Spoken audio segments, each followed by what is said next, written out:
Hello again, true crime fans. We've got another mysterious case to explore. The case of April Jones. On October 1st, 2012, April Jones, 5, was playing outside her home in the Bryn Iog housing estate in West Wales. It was around 7 p.m. Normally, April's parents wouldn't let her play outside so late, but she had received excellent grades the day before, so they gave her more time to play. April played outside with her friends for about 20 minutes before heading home. However, she did not return home at 7 p.m., as scheduled. Her parents last saw her riding her bike and immediately began searching for her. They soon found her 7-year-old friend not far away, but April was nowhere to be found. April's friend told them that April had gotten into a car with a man wearing a green jacket, with blue eyes, brown hair, and a beard. A key detail was revealed by the young child, who showed intelligence beyond her years. She reported that April had gotten into the car on the driver's side. However, as the steering wheel is usually on the right in British cars, this would suggest that the car in question had a left-hand drive. Despite the time of night, the police were quick, arriving on the scene just 8 minutes after the 999 call was made.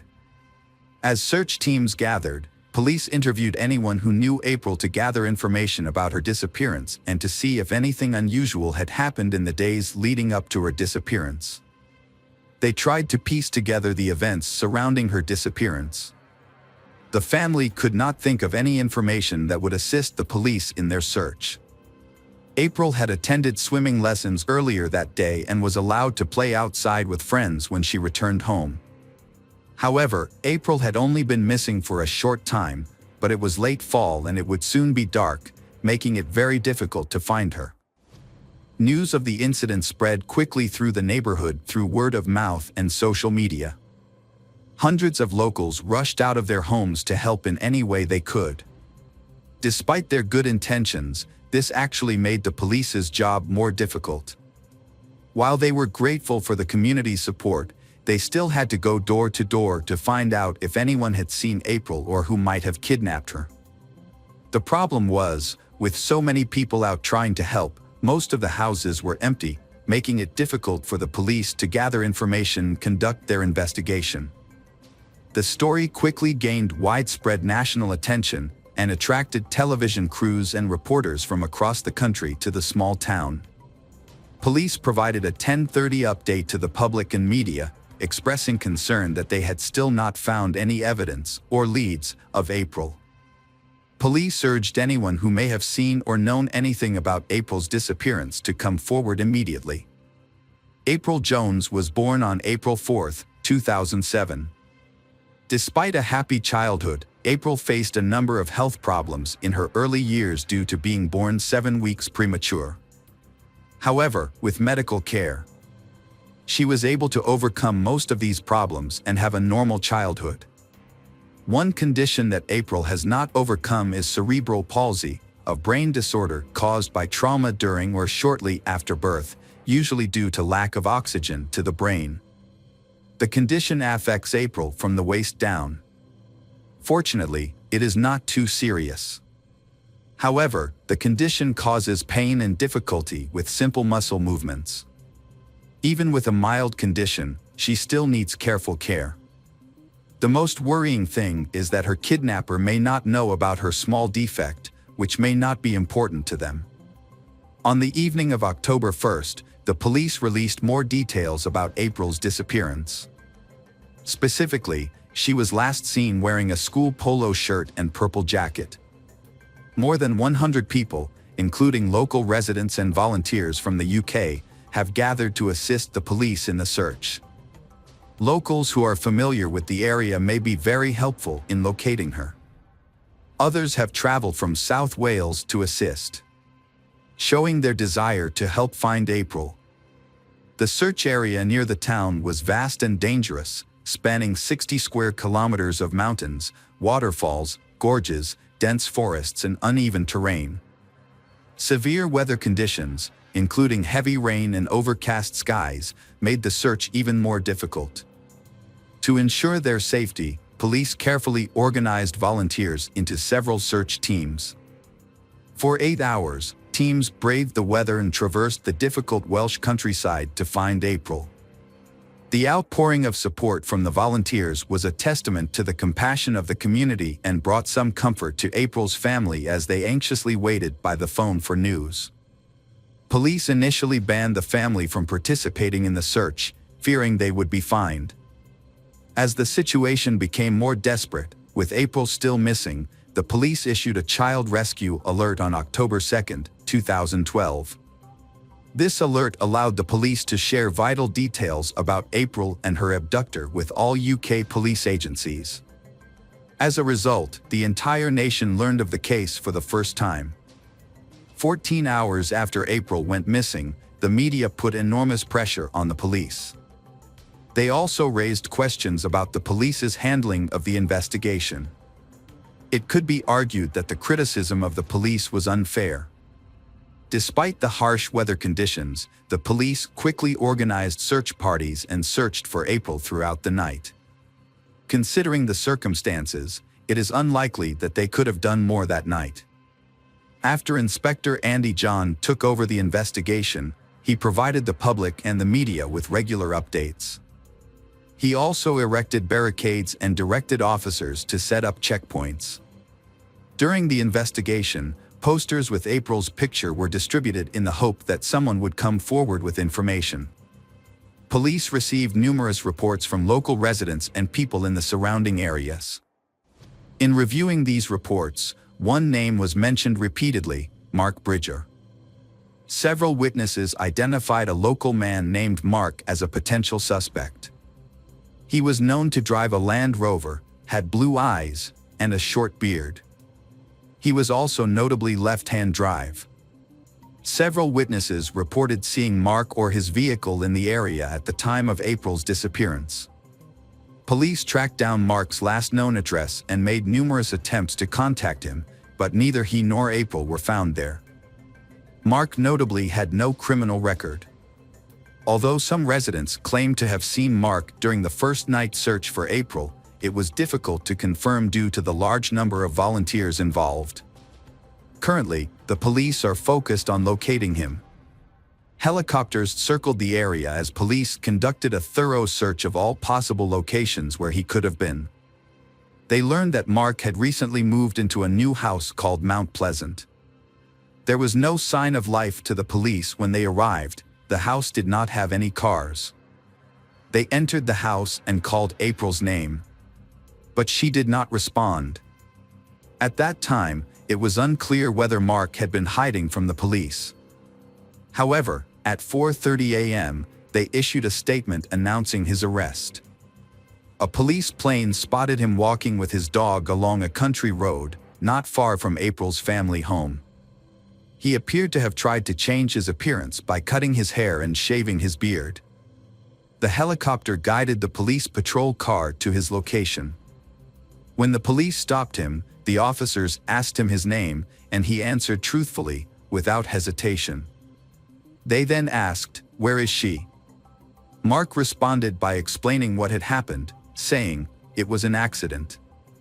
I accidentally hit her with my car, and I don't know where she is." They then took him to the nearest police station in Aberystwyth. Meanwhile, in April's hometown, an extensive search operation was underway. Police units, K9 search teams, volunteers, and mountain rescuers scoured the Welsh countryside, searching every area thoroughly. Despite their tireless efforts and determination, April remained missing. Along with a hardworking, determined team of emergency services, hundreds of volunteers from across the country stayed up all night, slept for a few hours, and then resumed the search. The police received a huge response to their appeal for help, with over 600 people offering their support and suggesting potential search locations. This allowed the police to deploy a large team of volunteers who, with their local knowledge, were able to meticulously search over 20 separate areas. While the public can sometimes inadvertently hinder an investigation, local expertise is essential in remote locations like this, and the police need all the support they can get.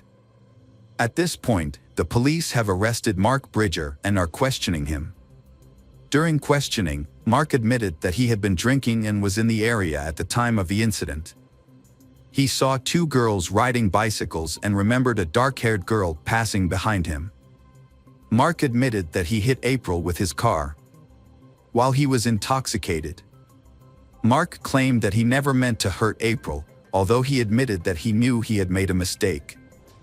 According to him, he put her in his car because he believed she needed immediate hospital care. But when Mark saw, her lips turned purple. He realized that his actions had led to April's death. Mark even claimed to be friends with her parents. Although he was initially cooperative, his memory suddenly began to fail. He could not remember anything about what he had done to April's body. Although the police attempted to question him, Mark insisted that he had amnesia and could not provide any further information.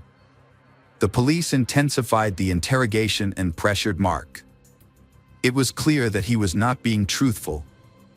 As a result, the police began to doubt whether April was really dead. The police decided to have Mark recount the events that happened the previous Tuesday, the day he was arrested. And they planned to use this opportunity to extract more information from him. When questioned, Mark said that after getting out of the car, he saw April underneath, which made him think that he had run over her. However, the police received information from a 7-year-old child who was with April. She said that April was fine and had voluntarily gotten into Mark's car. April even smiled. This information contradicted his testimony. Mark changed his tone, saying that he did not know that the police had a young witness who had witnessed the entire incident. However, this witness's testimony contradicted Mark's account, making him clearly upset. Despite his emotional state, Mark continued to stand his ground against various interrogation techniques. His testimony remained the same, and nothing changed. The police consulted Dr. Joe Sullivan, a leading expert on body language and criminal behavior. To gain a deeper understanding of the suspect and create an accurate psychological profile, Dr. Joe not only observed Mark's interviews but also visited his home. This thorough examination revealed surprising insights. Mark had an arsenal of knives, handcuffs, and handguns in his home, some hidden and others openly displayed. Dr. Joe described Mark as a daydreamer with a distorted view of reality, imagining himself as a Rambo-like character. This meant that he had difficulty separating his daydreams from the real world. However, Mark disagreed with Dr. Joe's assessment. Mark would not change his story now. Their only chance was for forensic experts to thoroughly search Mark's home. The search found small traces of blood in the bathroom, possibly from Mark bleeding while shaving. Police sent blood samples to the lab for analysis, a process that could take up to 24 hours to get results. Dr. Joe informed the police of his assessment of Mark. He was unlikely to feel empathy or guilt for his actions. He would therefore not respond to appeals to conscience or feel remorse. Therefore, the police should not expect Mark to show remorse, sympathy, or guilt when answering their questions. The police took Dr. Joe's advice to heart. After the police discovered sensitive and disturbing images of children on his laptop, Mark was immediately arrested. As a result, Mark began to suspect that the police knew more than they were letting on. 3 days after April went missing on Monday night, her parents received heartbreaking news on Thursday. The police had given up hope of finding April alive. With heavy hearts, her parents had to tell their children that the search for April was no longer a rescue mission but a murder investigation. And the family would have to accept the loss of their little sister. Meanwhile, the police had instructed the volunteers who had been searching for April to return home and let the professionals handle the situation. This decision was met with strong opposition from the volunteers who did not want to give up. Hundreds of volunteers, exhausted and frustrated, left the search site after finding nothing. On the 4th day of April's disappearance, police search teams combed the area for clues. According to forensic investigators, there was no evidence that Mark had killed April. And, importantly, there was not a shred of evidence that Mark's story was true. An examination of Mark's Land Rover revealed no signs of damage, no blood, no hair, and no skin. There was no evidence of injury to April. According to Mark's testimony, there should have been signs of injury to April, such as scratches on the vehicle or blood inside, but none were found. Mark attempted to downplay his involvement by claiming that he did not see any blood on April after her collision with his car. He asserted that despite being run over, she did not appear to have any visible open wounds. The lab then contacted the police on Friday at 6:15 p.m. with crucial evidence. They had compared DNA from April's toothbrush to blood found in Mark's bathroom, confirming that it was April's blood.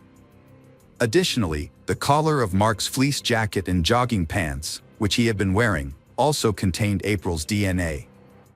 When police questioned him, the photos were discovered on his laptop. Mark claimed that he did not find the content attractive. Mark was shown photos depicting the exploitation and manipulation of minors in a sexually explicit manner. When confronted with his internet search history, Mark denied looking for illegal sites for personal gratification. By Saturday, Mark had been detained for 3.5 days. Police had a total of 96 hours to question him. As the time limit for questioning him was running out, the case was transferred to the Crown Prosecution Service, which will decide whether to proceed with prosecution. Police questioned Mark several times about the disturbing images found on his laptop. As the investigation continued, they struggled to find new ways to persuade him to reveal the truth. When asked if he wanted children, Mark replied that he did not want to be a father. The police then asked, "Did you masturbate to these pictures?" Mark denied it. Mark initially remained calm, but his demeanor began to collapse as the conversation progressed. He flew into a rage and began swearing, clearly upset that someone had suggested he was a pedophile. The case was then referred to the Crown Prosecution Service for further action. The Crown Prosecution Service eventually allowed the police to charge Mark Bridger with the abduction and murder of April Jones, just over an hour after Mark's final interview. When the charges were read to him, Mark showed no emotion or remorse. Over the next 2 weeks, forensic investigators searched Mark's home and found traces of blood that belonged to April. The fireplace was also searched, where a number of badly decomposed bones were discovered. However, due to their poor condition, it was not possible to determine for certain whether the bones belonged to April. A jury found Mark Bridger, 47, guilty on May 30, 2013, for the kidnapping and murder of April Jones. Sentenced Mark Bridger to life in prison without parole. After the trial, April Jones' body was never found. Although 17 bone fragments were discovered in Mark's home, none of them could be positively identified as April's. April Jones' death has left a permanent void in her family's hearts that will never be filled. While her family and friends are working to rebuild their lives, the pain of their loss will continue. A funeral was held in April's hometown on April 26, 2013. Welcome back, detectives. Let's dive into another horrible case. The case of Diana D. Aiello. Diana Aiello was born in 1959 in Tustin, a suburb of Los Angeles. Her father had a military career, and her mother worked at a local garment factory. At the age of 19, Diana's life took a major turn when she met Kevin Green at a bar. She was at the bar with her friends when some men started bothering them. He was being aggressive, so Kevin decided to intervene. After Kevin chased the men away, Diana offered to buy him a drink as a thank you. A few days later, they started dating, and things went pretty fast from there. At the time, Kevin was married, but he and his wife were in the process of getting a divorce.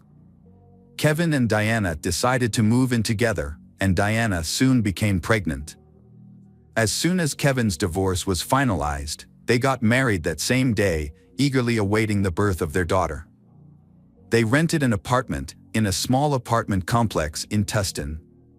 Kevin worked as a helicopter mechanic at a nearby Marine Corps base, while Diana had previously worked at her mother's garment factory. However, because she was pregnant, she chose to stay home and prepare for the arrival of her daughter. By the end of September 1979, Diana was close to giving birth and could go into labor at any moment. On the evening of September 30th, after a night of watching a movie together, Diana and her husband had a disagreement. The impending birth of their child was causing them stress and they were constantly arguing. To calm down and avoid escalating the situation, Kevin decided to drive to a nearby fast food restaurant. About 40 minutes later, Kevin contacted the local police department, reporting a heartbreaking situation. His wife had been shot and needed immediate assistance by ambulance. At that time, a patrol car was nearby and the police quickly arrived at the scene. When they entered the apartment, they found Diana lying on the bed in the bedroom, covered in blood, apparently from a head wound similar to a gunshot wound. The bedroom wall was also covered in blood. Diana was showing signs of life, struggling to breathe, so the police began first aid while they waited for the ambulance. They also asked Kevin to leave the room because they were still unsure of what had happened. When paramedics arrived, they carefully loaded Diana into the ambulance for further medical attention. Initially, the paramedics suspected that Diana had been shot, but it was later determined that her injuries were actually blunt force trauma. Kevin wanted to go with his wife, but the police would not allow it. They needed him to give a statement, and at that time, they were investigating every possible scenario, including the possibility that Kevin was involved in the attack. Kevin, in shock, did not understand what the police were saying, even tried to get into the ambulance that was leaving, forcing the police to intervene and stop him. Kevin regained his composure and then explained the events of that night to the police. He had an argument with his wife and decided to leave the apartment to calm down. He drove to a fast food restaurant to buy some burgers. As he left the apartment, he realized he had left his keys inside but decided not to go back to get them. Instead, he closed the door and walked to his car. While driving, he noticed a truck nearby with the back door open. Kevin reported seeing an African-American man parking the truck near their apartment complex. At around 2 a.m., Kevin decided to stop by his favorite fast food joint, but the line was too crowded, which discouraged him. So he chose another location of the same chain nearby. About 40 minutes later, after buying some burgers, he arrived home to find the front door wide open. This was unusual. Kevin rushed inside and heard strange noises. When he entered the bedroom, he was shocked to see Diana lying in a pool of blood and struggling to breathe. Kevin immediately called the police for help. Kevin's story was somewhat confusing and raised many questions. Going out for a burger in the middle of the night seemed unusual. It took him about 40 minutes to make the trip, which was quite long considering all the restaurants were close to his home. The police checked the fast food bag and found the food was still warm. The receipt contained the restaurant's address and time of purchase, which matched Kevin's account. After verifying this, the police allowed Kevin to go to the hospital, but first, they requested a blood sample to compare with traces of blood found at the crime scene. When Diana arrived at the hospital, doctors examined her head wound and determined that it was not caused by a gunshot. Instead, it appeared that her attacker had used a small, heavy object, such as a piece of wood, to hit her multiple times. Diana soon fell into a coma at the hospital, prompting doctors to work urgently to save both her and her unborn child. After several tense hours, they were able to stabilize Diana, but she still needed surgery. During this time, the police asked medical professionals to evaluate whether Diana had been sexually assaulted. The examination was part of standard investigative procedures, and the position in which Diana was found prompted the police to consider the possibility. Experts confirmed that there were traces of semen on her body. However, Kevin told the police that he had had sex with Diana just hours before the argument and that DNA analysis results were not yet available at that time. Therefore, even with a biological sample from the perpetrator, there was not much that could be done. Kevin and Diana's family waited anxiously at the hospital overnight, hoping that Diana and her baby would pull through. However, in a tragic turn of events, the baby's condition suddenly worsened the next morning. Despite the doctor's best efforts, they were unable to save the baby. Diana underwent emergency surgery shortly after the baby's death and her condition stabilized. Although she remained in a coma, chances of survival were relatively high. And the medical team hope that she can recover and return to normal life after such a serious injury. Meanwhile, the police are trying to identify the person who attacked Diana. After the baby's death, the case was reclassified as a homicide, causing the local police department to allocate all available resources to solve the case. Although Kevin provided an alibi, the police were not quick to rule him out as a suspect. His story raised many questions. He had argued with his wife just hours before the attack, left the front door unlocked, and was absent for an extended period of time during a trip to the fast food restaurant. However, there was no evidence against Kevin. His claim of seeing a suspicious man near his home in the middle of the night led the police to another suspect. About a year before this case, crimes with a similar modus operandi began occurring in and around Tustin. In December 1978, a 17-year-old girl was the victim of a fatal break-in and assault. The perpetrator broke into her apartment, beat her with a wooden object, and sexually assaulted her. 4 months later, a similar case occurred. A 21-year-old woman was killed in her own home after being beaten with a piece of wood by an intruder. In July 1979, an unknown perpetrator broke into another woman's apartment and did the same to her, her injuries leaving her in a coma for several weeks. She eventually recovered. However, her testimony did not provide any new leads for the police to catch the perpetrator. In September 1979, less than a month before Diana's attack, a similar series of events occurred to a 31-year-old woman who died the following day. All of the cases had striking similarities, leading the police to suspect that they were dealing with a serial killer, similar to the one who attacked Diana. The police focused all their efforts on capturing this individual, who had earned the nickname the Bedroom Destroyer. Due to the short time between the cases and the fact that the perpetrator was operating in a relatively small suburb of Los Angeles, the police believed that he might strike again soon. The police decided to issue a public warning through the media, warning all women living alone, especially those living in ground-floor apartments, as they appeared to be the serial killer's primary targets. The announcement caused widespread panic, prompting many women to purchase self-defense products, sign up for self-defense classes, and temporarily move in with friends or family for safety. The police interviewed anyone who might have had any connection to the crimes, and they soon received their first leads. Several of the victims' neighbors reported seeing a suspicious white man with thick black hair near their home. Although the description was vague, the police found several men who matched and investigated them, but got nowhere. 7 days after Diana was attacked, doctors updated her family on her condition. She had regained consciousness, but unfortunately, her recovery was fraught with complications. Diana was unable to speak or recall her memories because her brain functioned at the level of a normal 6-year-old. Her brain needed time to recover. During this time, a similar incident occurred in Tustin. A 24-year-old woman was brutally attacked in her apartment by an unknown assailant who beat her with a wooden object and sexually assaulted her. Sadly, the woman's injuries were fatal. Despite their efforts, the police were unable to arrest the perpetrator. Diana spent several more days in the hospital, and her mind gradually returned to normal.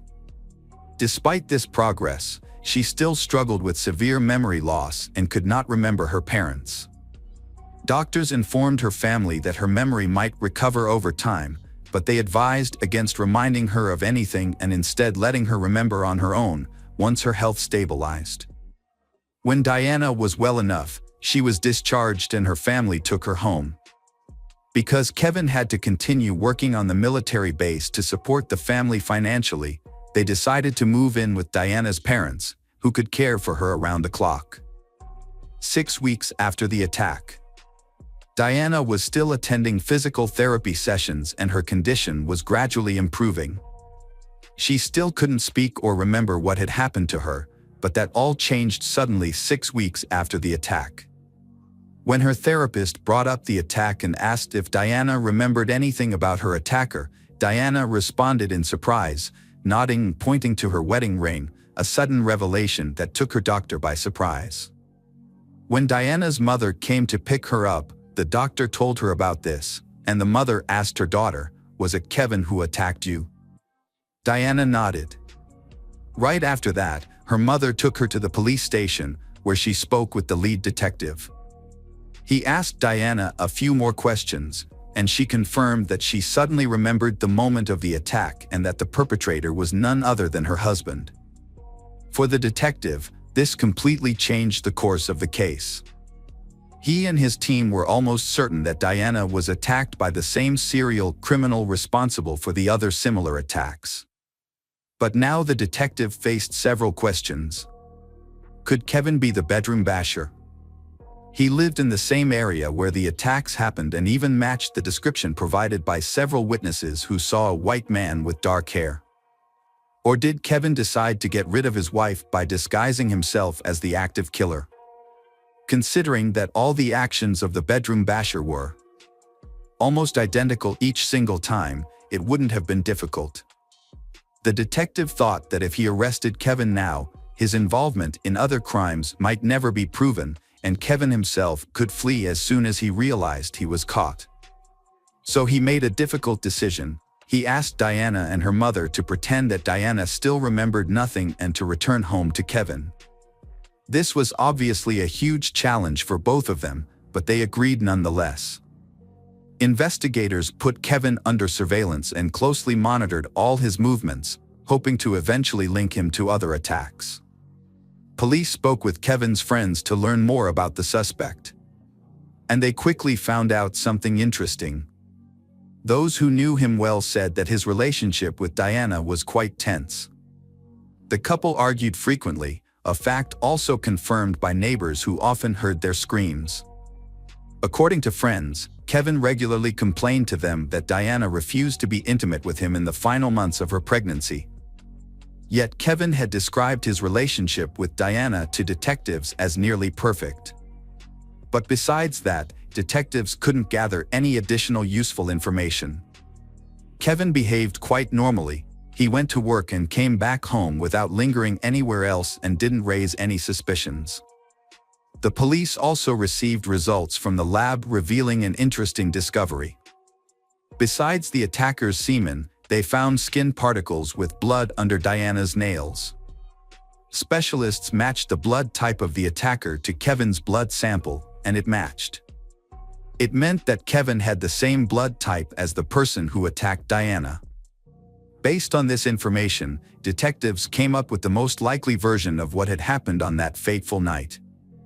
Kevin indeed bought burgers at a fast food joint a few miles from home. The time on the receipt and cashier's words confirmed his presence.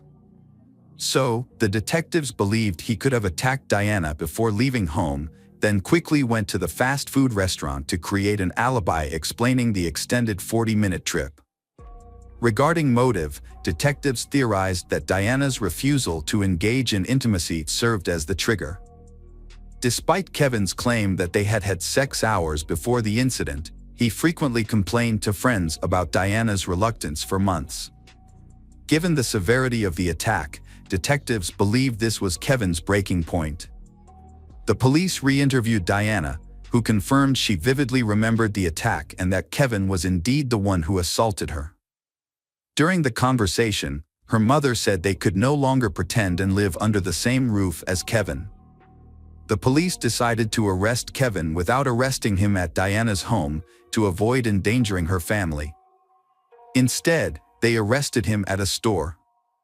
Despite his arrest, Kevin maintained his innocence, claiming that everything happened exactly as he told them. As the trial proceeded, preparations took nearly 10 months to complete. During this time, Diana's health gradually improved, allowing her to regain her ability to speak, albeit with some difficulty. Diana was examined by multiple doctors, all of whom agreed that her brain had recovered and that she was now a credible witness. In court, Diana positively identified her husband as her attacker that night. However, Kevin's defense team argued that he was innocent, claiming that he was at a fast food restaurant at the time of the incident. Unfortunately for Kevin, Diana's testimony was stronger than his alibi, resulting in a guilty verdict. As a result, in November 1980, Kevin was convicted of murdering his child and assaulting Diana. He was sentenced to 15 years in prison. In the wake of Kevin's possible involvement in the serial killings, the police noticed something interesting. Before Kevin was arrested, there had been 2 more similar cases in their county. But both victims survived. They had not yet been able to identify the attacker, so his identity remained unknown. But after Kevin was arrested, the attack suddenly stopped. Before that, the bedroom wrecker had committed crimes quite frequently, sometimes only a few weeks apart. However, after Kevin was arrested, there were no more similar cases. After the verdict, Diana filed for divorce, and Kevin did not object. Diana then focused on recovering her health, but her progress was slow due to the severity of her injuries. She lost some of her hearing and vision, and she was having difficulty speaking. Meanwhile, Kevin never gave up on his claim of innocence, even after many years had passed. However, life in prison was extremely difficult for him. Fellow inmates often targeted him because he was convicted of murdering a child, which led to him being hospitalized several times. Kevin applied for parole but was denied by the board. He continued to receive 3 more denials in the following years. The main reason for these decisions was Kevin's refusal to plead guilty, which was seen as a lack of remorse. When DNA analysis became a standard tool in forensic science, Kevin requested that his DNA be compared to existing samples. However, his request was denied because he could not afford the analysis. In 1996, the police department reopened the investigation into a series of attacks believed to have been committed by the bedroom basher. During this time, semen samples taken from the victims' bodies were stored in a laboratory. Now, the police had a chance to identify the perpetrator behind all of these crimes. Kevin was still considered the prime suspect, but DNA analysis revealed something surprising. When experts compared the DNA profile, the semen samples matched the DNA of another man, a man named Gerald Parker. Gerald was arrested the same year as Kevin. His crime involved the attack on a 13-year-old girl in Tustin, and he was arrested shortly thereafter. Initially, the police did not link this case to the other series of attacks because of the different attack methods. The bedroom basher typically targeted his victims at night while they were in their apartments, while Parker attacked the girl on the street. He has since served his sentence in prison and is expected to be released in a few days. After police got a DNA match for Gerald in the unsolved cases, they re-examined the Diana attack. Although the crime was considered solved, police still considered Diana's case to be connected to the serial killer cases. They now understood that Kevin was definitely not a serial killer, leaving them with only one question: did he really attack his wife? Gerald was stationed at the same military base as Kevin and owned a dark-colored truck during that time. Notably, on the day of the incident, Kevin reported to police that he saw an African-American man near a dark-colored truck outside their home. This statement led police to consider the possibility that Parker may have been involved in the attack on Diana. The local prosecutor visited Kevin in prison and updated him on the progress of the bedroom basher murder investigation. During the visit, the prosecutor asked Kevin to provide a direct DNA sample for analysis. Kevin, who had been trying to do this for years, immediately agreed. While the experts were analyzing Kevin's DNA, the police went to see Gerald in prison. At that time, they had not yet charged him with the series of attacks, because they needed time to prepare such a complex case. However, the police decided to talk to Gerald, hoping that he might confess. Gerald initially denied any involvement in the series of crimes. To get more information, the police changed the subject and asked him about the attack on Diana. Before proceeding with the interrogation, they reviewed his file and discovered an important detail.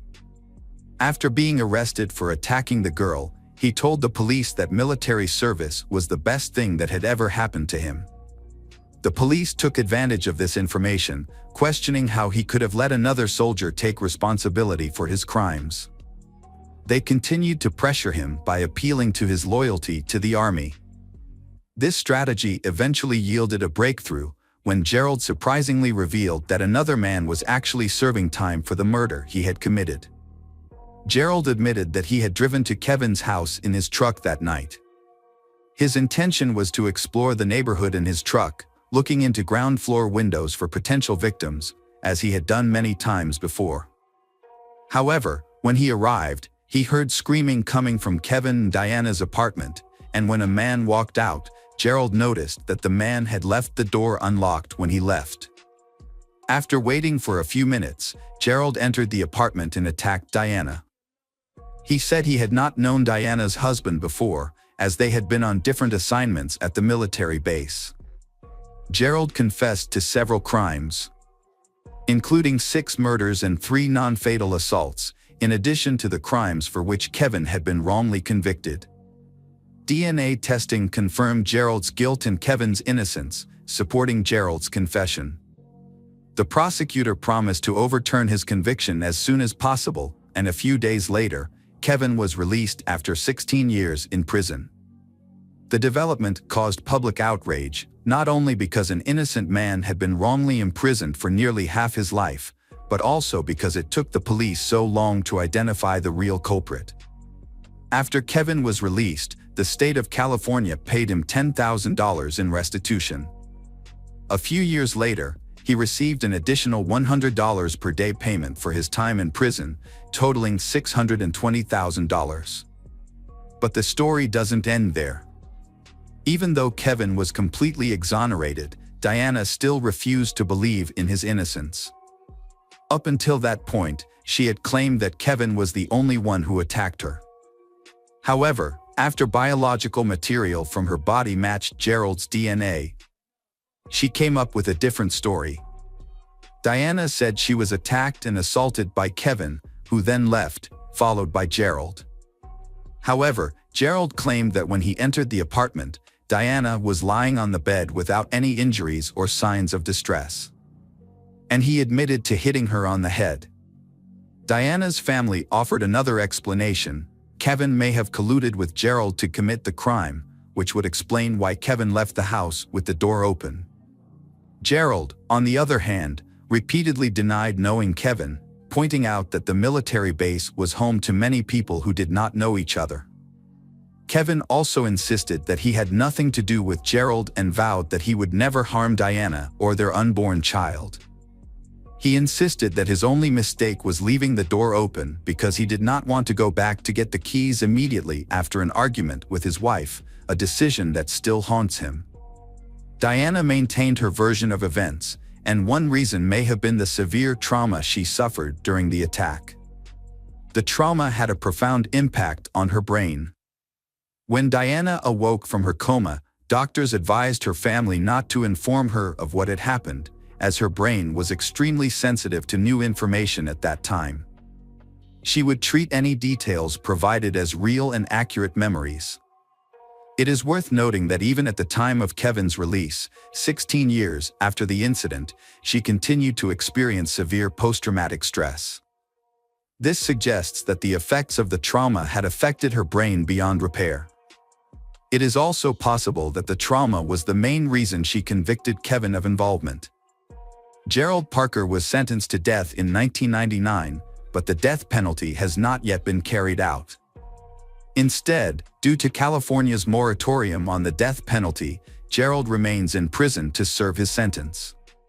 Hello again, true crime fans. We've got another mysterious case to explore.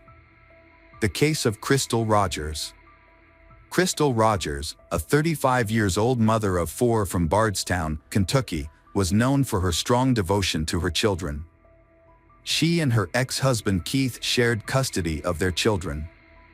Despite the divorce, she maintained a friendly relationship with him for the sake of the children. At the time, her 2-year-old youngest son was with her current boyfriend, Brooks Houck.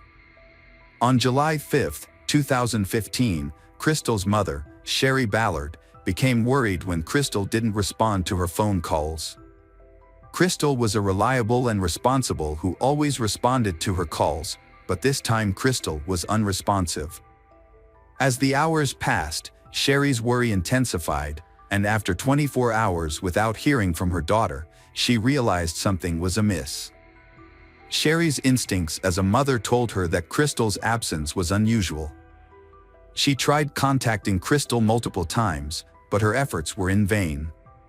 Sherry then reached out to Crystal's friends and family, hoping someone might know where she was, but no one had seen or spoken with her recently. Around the same time, Crystal's younger sister Brooke contacted Sherry, informing her mother that she too had been unable to reach Crystal. This makes Sherry even more worried and insecure. Crystal's boyfriend, Brooks, told her family that he had not seen her since Friday. He last saw her playing games on her phone before he went to bed. When he woke up the next morning, Crystal was gone. Brooks suspected she might have visited her cousin's house for the 4th of July celebrations. However, Crystal's mother, Sherry, became increasingly worried as she couldn't reach her daughter. She reported Crystal missing to the police department. While she was there, her son Casey received a call from a friend saying Crystal's car had been seen on the side of the road. This news alarmed Casey and his father, Tommy Ballard. They knew Crystal wouldn't voluntarily leave her car. When they arrived at the location, they found her car with a flat tire. This only deepened their concern, as they knew Crystal would have asked for help if she had car trouble. Casey and Tommy were puzzled as to why Crystal would stop the car to fix it herself. When they looked into the car, they noticed that Crystal's keys, phone, and wallet were still on the passenger seat. This discovery made them even more worried, as Crystal was not someone who would leave her belongings behind. The fact that her personal belongings were still in the car made her disappearance seem even more suspicious and unusual. After discovering Crystal's car on the Bluegrass Parkway, her father and brother immediately contacted the Nelson County Sheriff's Department. When investigators arrived at the scene, they found no signs of struggle, but one thing caught their attention: the driver's seat was positioned in a way that would have been uncomfortable for someone of Crystal's height, suggesting that someone else may have driven her car. The authorities continued to investigate and asked for help from potential witnesses. However, no one came forward with any useful information. The police then decided to use the media to appeal for public assistance in finding Crystal. They released her photo and asked for the public's help, but unfortunately, no one provided any significant leads. Tommy, Crystal's father, arranged search parties to find Crystal. The hot and humid weather made the searches challenging. Despite a large turnout, Crystal's boyfriend, Brooks, was absent. This made the police suspicious of his attitude. He seemed unconcerned about her disappearance. When questioned by detectives, Brooks provided an alibi, stating that Crystal and their young son had visited his family's farm the previous evening. They supposedly returned home around midnight, after which Brooks went to bed. He claimed Crystal stayed awake, engaged with her phone, playing games, as was her habit. In the morning, at 7 a.m., Brooks said their son was in bed with him, but Crystal was gone. Crystal's family initially suspected she might have gone out with her cousin. But those close to her dismissed this idea since she would never leave her 2-year-old son behind. Crystal's younger sister, Brooke, believed Crystal was planning to leave her partner, Brooks. According to Brooke, this was because Brooks had been dishonest with Crystal and lack of emotional attachment. Crystal told her mother, Sherry, that she wanted to leave Brooks. She said one of the main reasons was his controlling behavior towards her. Casey, Crystal's brother, had recently witnessed tension between Brooks and Crystal, including several heated arguments. The police asked Brooks to come in for questioning and take a polygraph test, but the results are not clear. Afterward, Brooks participated in a formal interview with the police. Detectives obtained video footage confirming details of Brooks' story. A video showed his truck entering the family farm, and later footage showed the vehicle leaving the property around midnight. However, because the windows of Brooks' truck were dark, police were unable to identify the occupants at the time. Brooks spent time at his parents' farm doing chores and setting a fire to burn some building materials. After for the fire to die down, he drove home. During a police interview, Brooks was questioned about a brief 13-second phone call he made to Steve Lawson, a business associate, while driving home. Brooks offered to have Steve explain the call to the police and asked him to call them during the interview. Steve claimed he called Brooks to get some phone numbers for a rental property, but Brooks said he needed to get home first and ask Crystal, who handled such matters.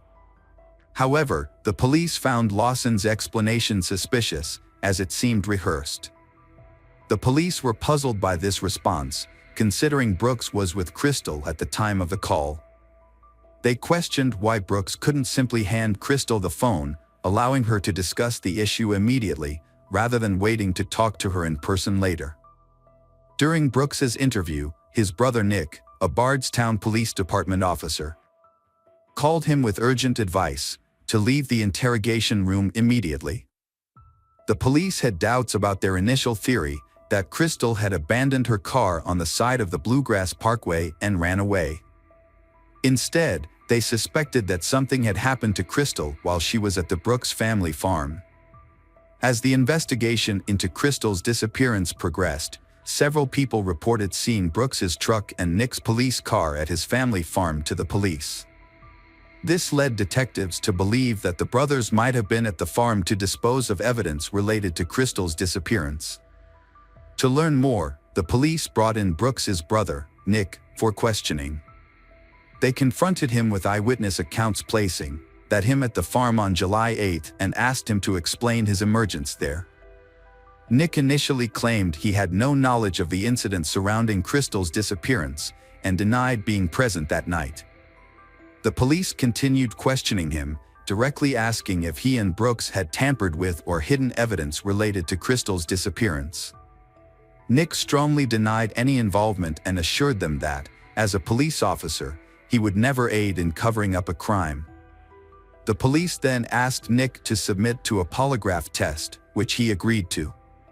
However, he failed to answer truthfully to two key questions: whether he knew Crystal's current location and if he was withholding information about her disappearance. Despite failing the polygraph test, Nick insisted that he was telling the truth. On October 15, investigators identified Brooks as the primary suspect in Crystal's disappearance. The same day, Brooks's brother, Nick, was terminated from the Bardstown Police Department for interfering with the investigation. Although the police were pretty sure they knew who the culprit was, they didn't have enough evidence to make an arrest. The police were concerned that if they took their suspect to court without sufficient evidence, the suspect might be acquitted. If that happened, they couldn't charge the suspect with Crystal's murder again, due to the double jeopardy law. To help find more evidence, the FBI, Kentucky law enforcement agencies, Crystal's friends and family, volunteers, and missing people organizations conducted thorough searches at the Brooks family farm. The lengthy search left her loved ones terrified and desperate for news. As the search continued, her family remained hopeful that she would be found alive and well. At the Brooks family farm, investigators searched the ashes of a fire and, although they did not find any human remains, they did find pieces of clothing. Unfortunately, they were unable to link these clues to Crystal's case. The police executed multiple search warrants at the Brooks family farm, focusing on their cars and residences. However, these searches failed to yield significant leads or evidence related to Crystal's disappearance.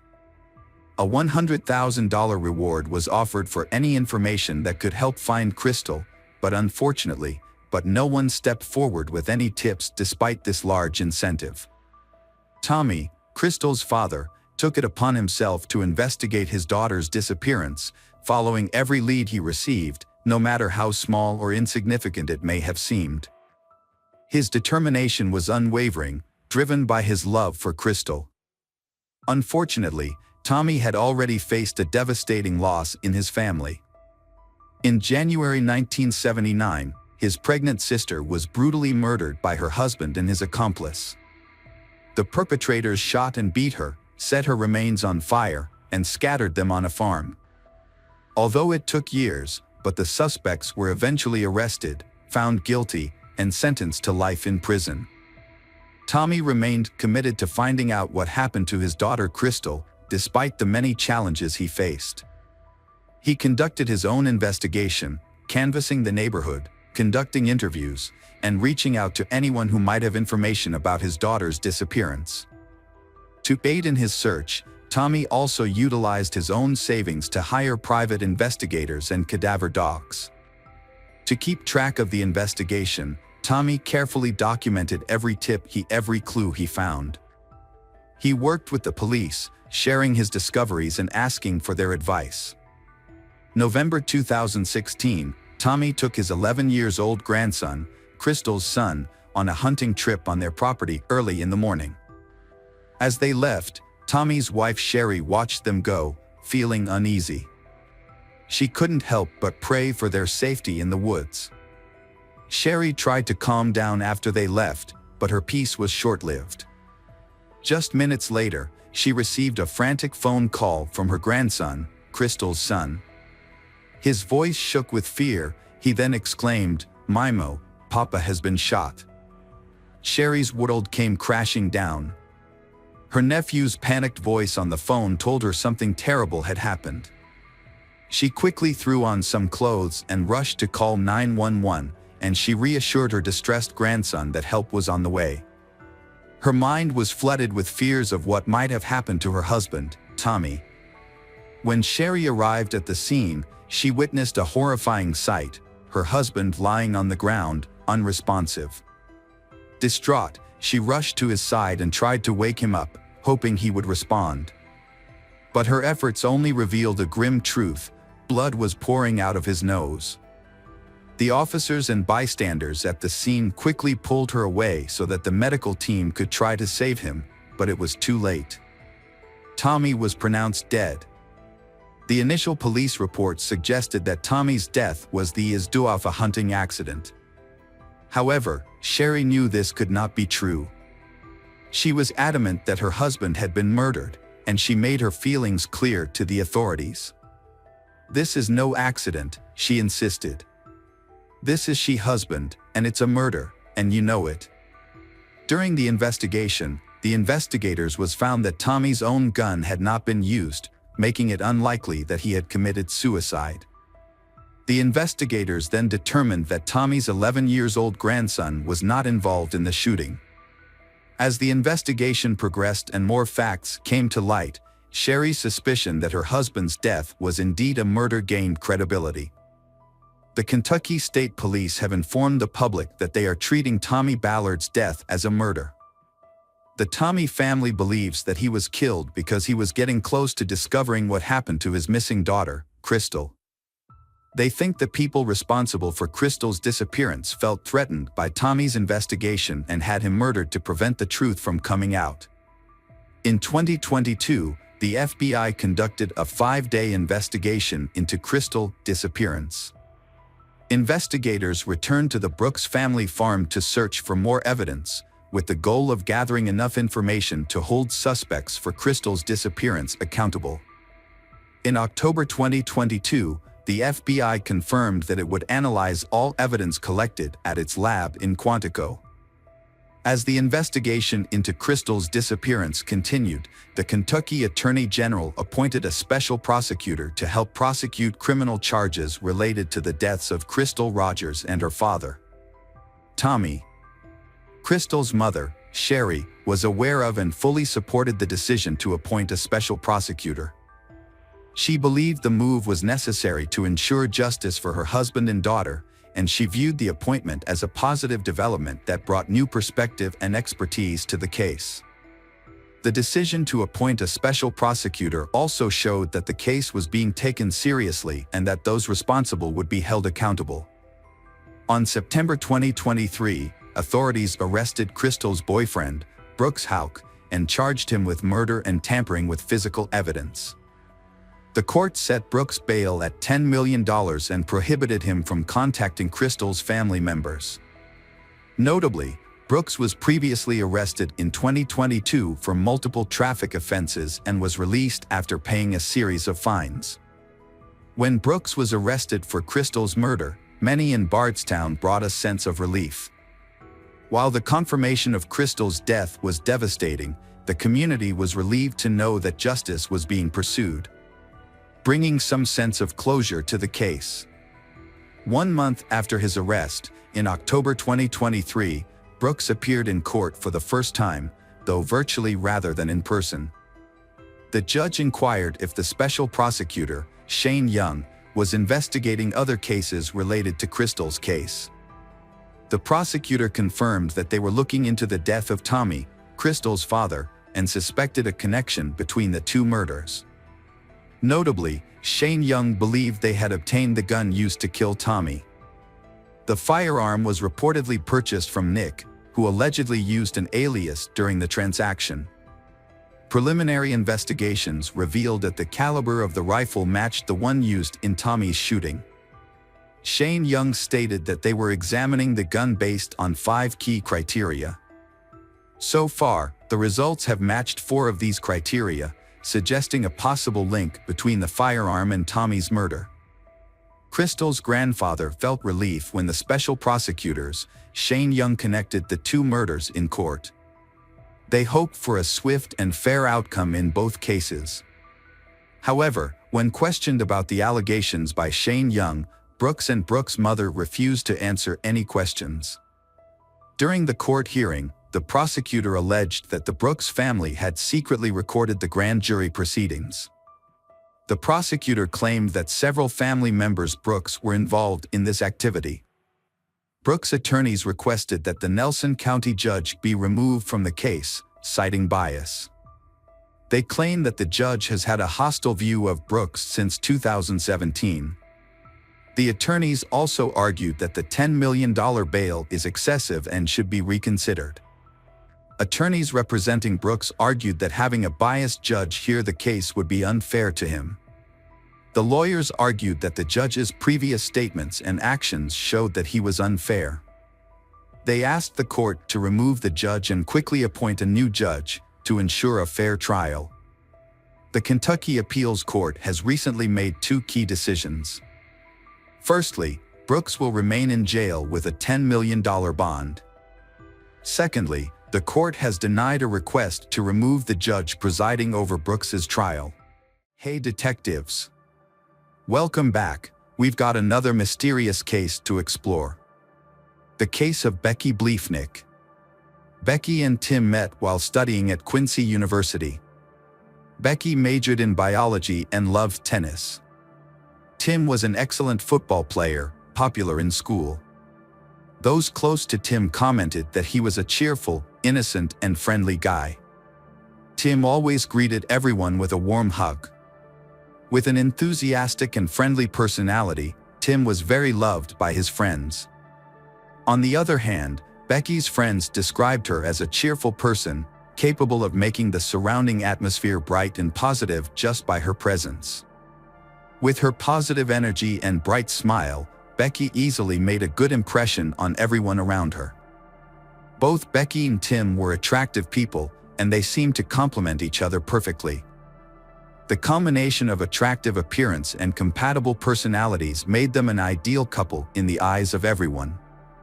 2 years after graduating from Quincy University, Becky and Tim decided to get married and start a new phase in their lives. Being a practical couple, they prioritized saving money over spending. Instead of buying an engagement ring and planning a lavish honeymoon, they decided to use their savings to put a down payment on their first home. Becky had dreamed of becoming a doctor, but ultimately did not pursue this career. Although she loved medicine, Becky felt a stronger calling to motherhood. She longed to experience the joy and happiness of motherhood. This dream came true when she and her husband Tim had 3 sons. Becky loved spending quality time with her children and watching them grow up. As her children grew older, Becky decided to pursue her own dreams. She chose to go back to school to get her nursing degree. On the other hand, Tim has always been a performer, from his time in community theater in Quincy to creating comedic videos on social media. He has the ability to captivate audiences with his humor and charisma. In 2008, Tim decided to challenge himself by entering the competition American Gladiators. Although he did not make it to the final round, he tried his best and made it to the final audition round of the show. In September 2019, Tim took a new opportunity to attract attention and showcase his talent. The production team of the popular TV show Family Feud invited Tim and his family to participate. However, Becky could not join him because she was attending nursing school. Determined to make the most of the opportunity to participate in the show, Tim gathered his family, including his parents and brothers. Family Feud is a television game show where 2 families compete against each other by guessing the most popular answer from a survey of 100 people. Steve Harvey, the famous host of Family Feud, asked Tim, "What do you think is the most popular answer to the question, 'What's the biggest mistake you made at your wedding?'" Tim, known for his sense of humor, surprised Steve Harvey in the audience with his clever answer. He said, "Honey, I love you, but said I do." This statement was shocking and made the whole studio laugh. Although this answer was not expected, it still won second place on the leaderboard, earning Tim and his family many points. The Bleefnick family competed on Family Feud for 3 episodes, winning a total of $20,000. The prize money was divided equally among the family members.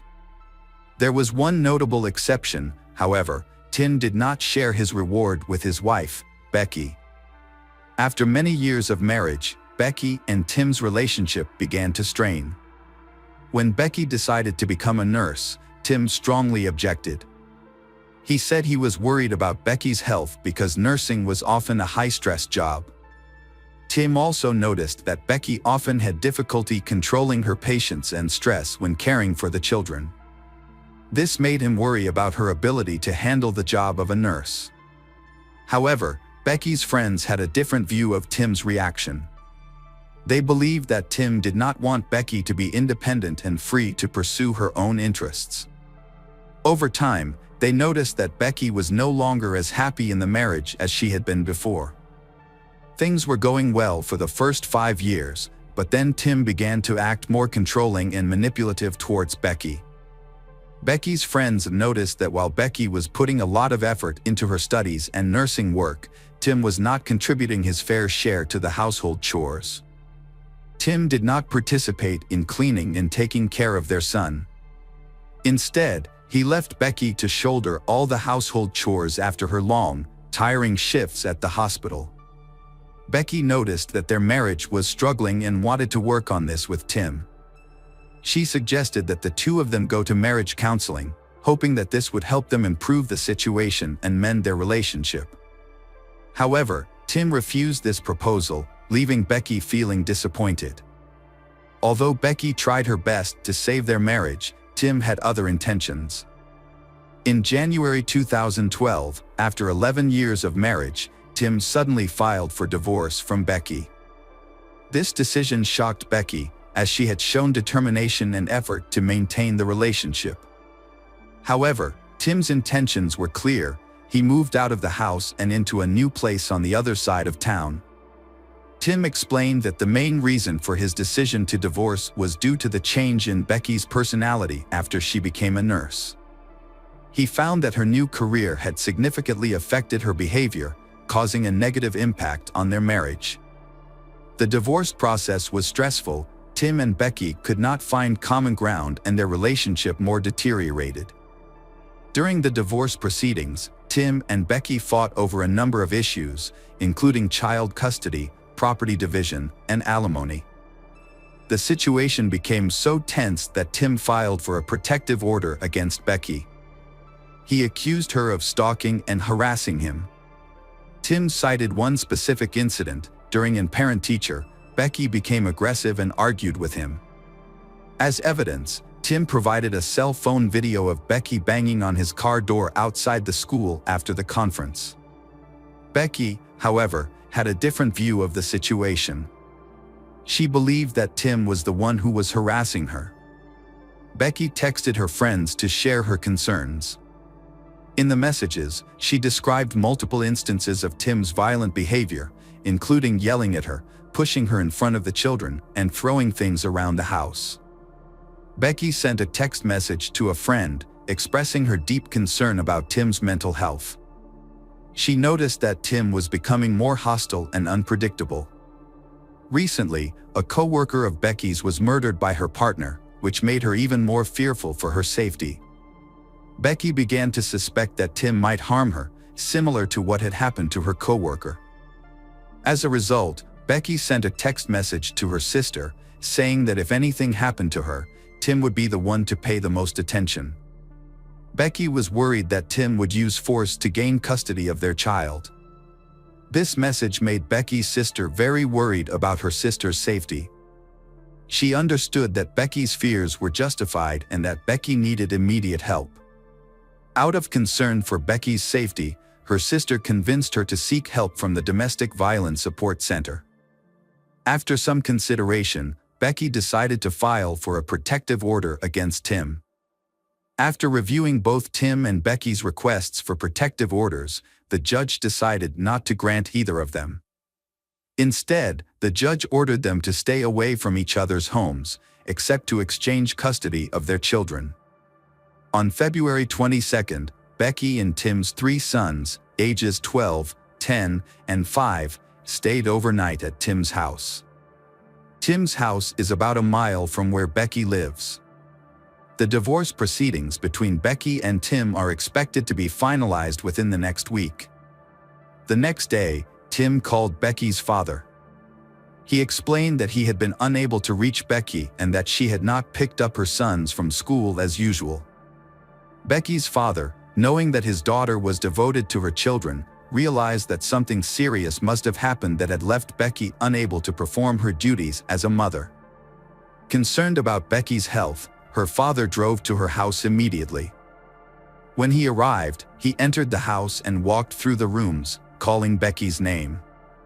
Receiving no response, he went upstairs and entered his daughter's bedroom.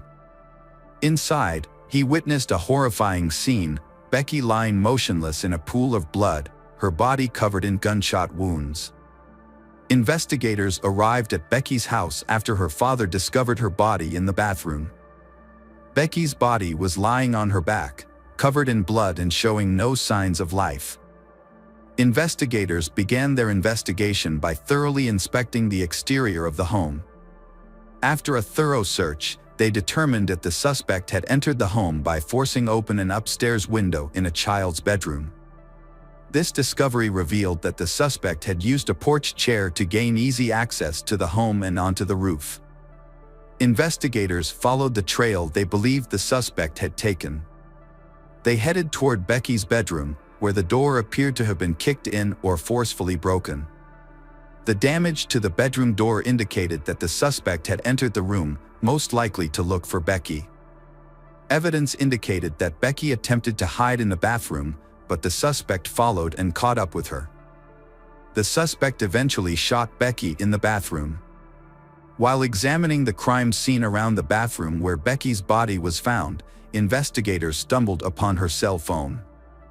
When investigators examined Becky's phone, they found a call to 91126 at 1:11 a.m. This discovery helped them develop a theory about what happened that night. They believe that while being chased by the suspect in her home, Becky tried to call 911 for help, but in a panic, she mistakenly dialed 91126. Before Becky could call 911 again, investigators believe that the suspect grabbed the phone from her. The mistaken call occurred at 1:11 a.m., so they think Becky may have been murdered around that time.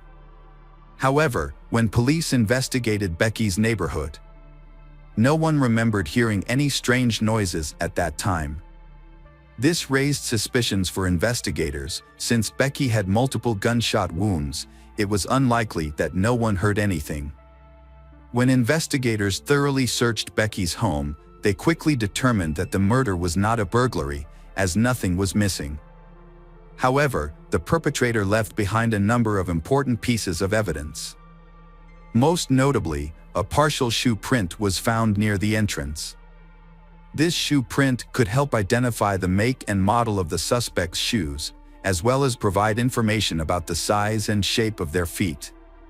At the scene, investigators found 8 9mm bullet casings and several small pieces of plastic scattered on the floor near Becky's body.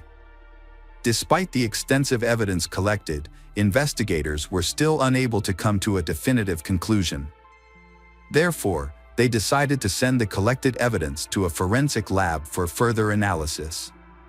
Detectives are investigating whether any of Becky's neighbors had installed security cameras outside their homes. They discovered that a neighbor had installed a camera on the side of their house after their car was broken into a year ago. The camera was facing the neighbor's driveway, which bordered Becky's house. It was set up to detect motion and send an alert to the homeowner. However, on the night of Becky's death, the camera did not capture any important footage. As they investigated further, investigators discovered that on the day of the murder, a man was seen walking down the back path of Becky's house at 1:05 a.m. on the security camera footage. About 48 minutes later, the man was seen walking back in the opposite direction. Becky's neighbor's security camera also recorded a similar incident about a week earlier. On February 14th, footage from the neighbor's security camera showed Becky seeing a dark figure lurking around her house. After discovering this, Becky's neighbor immediately informed her of the news. After the neighbor reported the mysterious stranger, Becky began to feel anxious. Although she had not seen anyone on her house, she had heard noises in her backyard the night before, which frightened her. Police reviewed security camera footage from Becky's neighbors and continued to search the neighborhood for additional footage. They found video from a home near the Quiney bus stop that showed a bicyclist wearing dark clothing moving toward Becky's home. The videos showed a bicyclist wearing dark clothing, matching the description of the mystery person in the footage of Becky's driveway. After analyzing the time of the footage, detectives suspected that the bicyclist was the person in the footage. Although Becky's neighbor's security cameras did not capture the mystery person on the night of her murder, police did stumble upon footage of a bicyclist heading toward Becky's home shortly before and after the incident. The video footage showed a person matching the description of the person lurking in Becky's driveway before she was murdered. While the video was helpful to the investigation, the poor quality of the footage made it difficult to gather details. Detectives were unable to determine the gender or identity of the person in the video due to the graininess of the image. However, they did notice one important detail: the bicycle the person was riding appeared to have no reflectors on its wheels. When Becky was murdered, her sister immediately thought of Tim, Becky's soon-to-be ex-husband, as a possible suspect. She had witnessed their tense divorce and shared this thought with the detectives investigating the case. Based on this information, the police began to consider Tim as the prime suspect. Notably, the murder occurred just a week before Becky and Tim finalized their divorce, making the situation particularly suspicious. During the investigation of Becky's murder, investigators made an important discovery. They found a bicycle without reflectors on its wheels, similar to the one seen on the security camera, just a block away from Tim's house. This discovery raised suspicions about Tim, prompting detectives to seek a search warrant for his home. When police executed the search warrant, Tim was cooperative and respectful. He willingly stood outside the home with the officers while investigators searched his property. On March 13, 2023, Tim was arrested and charged with Becky's murder 2 weeks earlier. When Tim's mugshot was released, Becky's family and friends were shocked by his appearance. Instead of the well-groomed man they knew, they saw a completely different Tim, unkempt and seemingly frail. Many believe that this change reflected the negative impact that the divorce had had on Tim. His unkempt hair and shabby clothes were a clear sign of the deterioration in his previously well-groomed appearance. The divorce was blamed for Tim's declining physical and mental health, according to friends and family. However, Tim explained that he had grown his hair long to take part in a charity campaign to raise awareness for cancer research. A clip from the Family Feud show in which Tim said he wished he had not married his wife when he was arrested for murdering her caused a stir. Many people saw this reaction as an uncanny sign of Tim's true feelings for his wife. Some even suggested it was a warning sign of potential problems in their relationship. Investigators carefully examined Tim's phone and discovered that he had created a fake Facebook account under the name John Smith. During the investigation, they discovered that Tim had been looking to buy a bicycle on Facebook. He was particularly interested in a blue Schwinn without reflectors on the wheels. This was notable because it matched the description of the bike found abandoned near Tim's home, just a block away. Despite the overwhelming evidence against Tim, convicting him was difficult. Tim was held without bail and ordered a speedy trial, requiring the prosecution to bring the case to trial within 90 days of his arrest. However, the prosecution faced a major challenge in convincing a jury of Tim's guilt due to the lack of two key elements that are often considered decisive in criminal cases: a confession and DNA evidence. Without these two elements, proving Tim's guilt beyond a reasonable doubt became very difficult. In prosecuting Tim for his wife's murder, the prosecution faced a major challenge. 3 months after Becky was murdered in their home, Tim appeared in court on May 23, 2023. During the trial, the state presented evidence that investigators had collected at the scene. A key piece of evidence was the plastic debris found around Becky's body. The prosecution claimed that it was from an Aldi grocery bag. They also told the jury that several similar bags were found during a subsequent search of Tim's home. The prosecution alleged that Tim used the Aldi plastic bag as a silencer when he shot his ex-wife multiple times in order to muffle the sound of the gunfire and avoid detection. They claimed that Tim left DNA on the bags. An expert who testified said it was highly likely that the DNA found on the bags belonged to Tim. Prosecutors presented evidence to the jury about a crowbar found in Tim's basement that they believed could have been used to pry open a window at the victim's home on the night of her murder. However, an expert testified that although there were some slight similarities between the marks on the window and the crowbar, she could not say for certain that the crowbar was used in the crime. The prosecution presented several new pieces of evidence to bolster its case. They presented searches that Tim had conducted on his phone, including how to open a door with a crowbar, how to make a silencer for a homemade pistol, how to clean gunpowder off his hands, and the average response time for Quincy police. An expert was called to testify that she had compared the shell casings found at the crime scene to the shell casings found in Tim's home.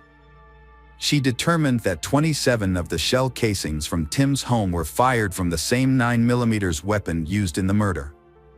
When investigators searched Tim's home, they did not find Becky's 9mm gun. Tim claimed that he had not seen the gun for months before Becky was killed. During the trial, the defense did not call any witnesses.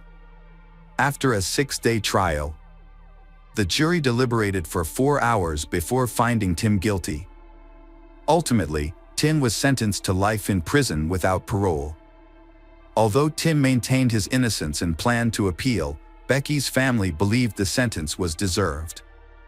Becky's sister spoke to Tim about the consequences of his actions on his sons, emphasizing that his choices had caused them pain.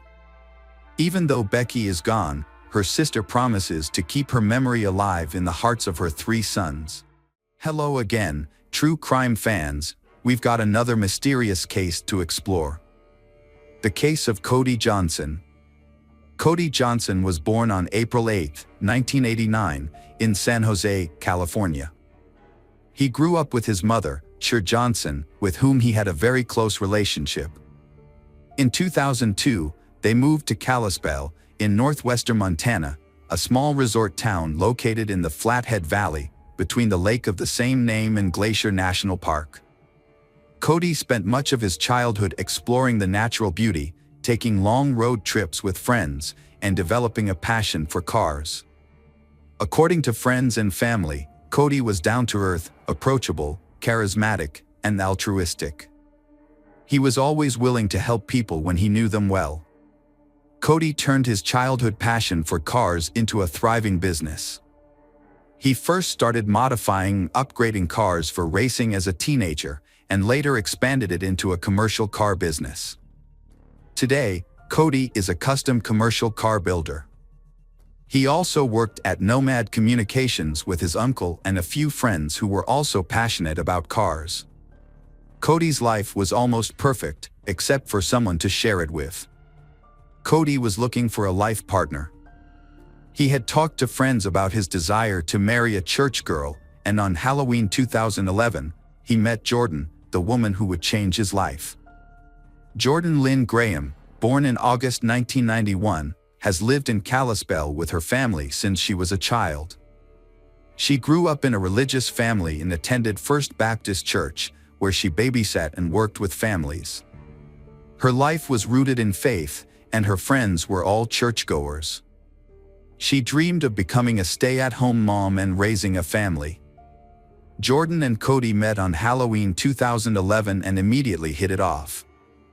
Although initially shy, Jordan gradually opened up and started talking to Cody. She shared with him her dream of having a family and her love of nature and the outdoors. Jordan was very interested in Cody, but she was only 20 at the time and not ready for a serious relationship. They dated a few times, but remained friends. Things changed when Cody decided to pursue Jordan more seriously. He joined her church, First Baptist, and began attending her group. Soon, their casual relationship turned into something more, at least for one of them. They started dating officially in November 2011, and Cody was completely smitten with her. He admired her and wanted to be with her 24/7. According to Cher Johnson, after just a few weeks of dating, Cody was certain he wanted to marry Jordan. Even when Jordan told him she wanted to stay a virgin until marriage, he didn't change his mind. However, people close to them noticed that Jordan seemed less infatuated with Cody than before. Some suggested that this could be due to Cody's shyness, but others were concerned about the imbalance in their relationship. They did not show affection in public, did not hold hands, or flirt with each other. Jordan's friends were surprised when she accepted Cody's proposal in December 2012, after a year of dating. Although they thought she was not serious enough for marriage, they were still happy for her. In an Instagram post, Jordan showed off her new ring with the caption, "He proposed. Best early Christmas present ever." The wedding was scheduled for June 29, 2013, and planning began immediately. Cody was heavily involved, as was Kimberly Martinez, Jordan's best friend and maid of honor. Jordan, however, seemed to be the one who was most involved in the preparations for the wedding. She even performed a song that the couple had hired professional songwriter Elizabeth Shea to write. In retrospect, the lyrics seemed rather cold, almost foreboding. However, whenever Kimberly or anyone else mentioned actually marrying Cody, Jordan's mood worsened. She repeatedly asked Kimberly if she was doing the right thing. On the wedding day, she couldn't hide her true feelings about the marriage. She was very nervous, often looking down and seemingly not wanting to make eye contact with her husband during the wedding photos. However, Jordan seemed to calm down well, and by the time it came time for the first dance, she was completely focused on Cody. This happiness didn't last long. The morning after their wedding, Jordan texted her friend from the hotel where they were honeymooning. She hadn't consummated their marriage and had turned her husband down each night since their wedding. She shared her concerns with her friend, saying, "I know he's going to want to be intimate, but I'm really not interested." She also made an excuse, "My period started tonight. I really hope it works because if I'm pressured to do something, I'm going to freak out." It turned out that Jordan was extremely afraid of sex, and a mix of her faith and her true feelings for Cody made her anxious about being intimate with him. The pressure kept building until July 7th, 8 days after their wedding. Cody had planned to go golfing with friends but canceled at the last minute because Jordan had a surprise for him. After attending church and spending some private time at the lake, they joined a few friends for dinner at the local Dairy Queen. Cody went home with Jordan, and that was the last time anyone saw him. Cameron Fredrickson was the first to notice that Cody was missing. Cody was a model employee who always arrived on time before the workday began. However, when Cody still hadn't shown up well into the workday, Cameron decided to visit Cody's new house, which he had bought with Jordan before their wedding. After knocking for some time without a response, Cameron grew concerned and decided to enter the house. Finding no one inside, he began to search for clues about Cody and Jordan's whereabouts. Unfortunately, his search yielded little information. Cameron's concern turned into fear when he discovered Cody's phone in the garage. He immediately realized something was amiss because Cody never went anywhere without his phone, and leaving it behind might indicate that something terrible had occurred. After making several calls, Cameron learned that no one had seen him since the dinner at Dairy Queen at 8:30. He immediately went to the police station to file a missing persons report. And the authorities treated the case seriously from the start. Cameron's distress emphasized the seriousness of the situation. Officer Chaz Zimmerman was among the first to question Cameron. He found it unusual that it was the boss who reported the person missing, rather than the wife. Later that day, Kimberly finally reached Jordan. When she asked about the situation, Jordan explained that she had seen Cody leaving with some friends in a black car with Washington license plates. She mentioned that on their way back from the restaurant, Cody received a phone call that upset him greatly, so she thought it would be best to give him some space. However, later that night, she went to the garage to retrieve her phone charger, which she claimed she had left in their car. On her way back from the car, she received a text from Cody saying he was going to take a ride with some friends visiting from out of town. She informed the police, just as she had told Kimberly, that she didn't know who these friends were. But Cody often mentioned taking his visitors to Glacier Park. She explained to the police that she didn't recognize any of the men and that there had been no argument that night. Regarding Cody's disappearance, Jordan said she assumed he was out joyriding with his friends. When the police asked why she hadn't reported him missing, she said she didn't want to upset him if he returned in a few hours. 48 hours after Cody disappeared, his and Jordan's friends and families gathered at their home, expressing confusion about Cody's behavior. It was unlike him to leave without telling anyone where he was going. Despite this, Jordan insisted on her story until Kimberly challenged her. As the meeting continued, Jordan appeared increasingly uncomfortable. Finally, she became so upset that she threw her wedding ring across the room. While some thought it was a strange reacting mechanism, Kimberly believed something more was happening. She called her friend when she got home. The following day, Jordan was summoned to the station, where the officers questioned her about the inconsistencies in her story. One officer said, "I'm noticing some discrepancies between what you're telling me and the information I've gathered from others."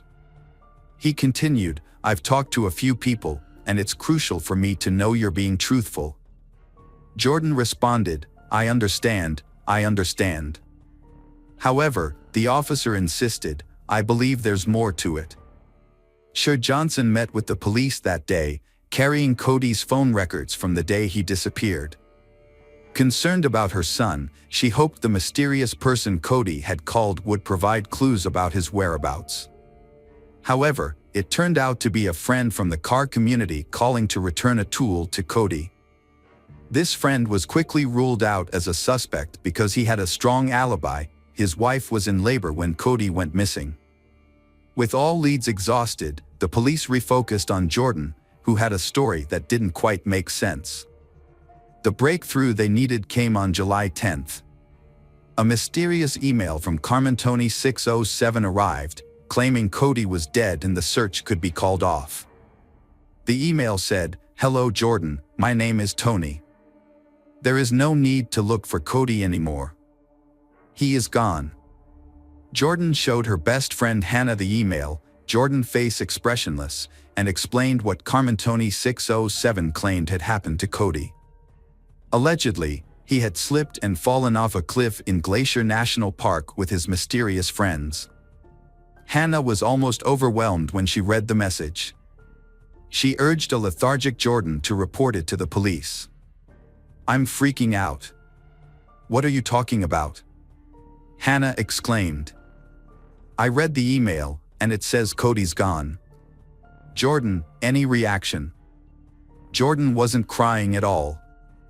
"She just showed me the email, and I started shaking. I insisted she go to the police, and eventually, she did. But I was hurrying her, urging her to go instead of just standing there looking at me." Instead of settling the police investigation, the email only increased their paranoia. It seemed suspiciously convenient that an anonymous email would provide the information they desperately needed and suggest ending the search. Detective Corey Clark was most disturbed not by the details of the message but by Jordan's lack of emotion. She seemed unaffected by a message that essentially confirmed her husband's death. After reading the email, for looking for Cody, Jordan decided to visit Glacier National Park. She led a car with her foster brother Michael and her close friend Hannah to the Sun Road, a 30 stretch of narrow winding path leading up to a treacherous mountain overlook. Throughout the trip, Hannah noted that Jordan seemed unusually cheerful. On the way, Jordan waved her hand out the window.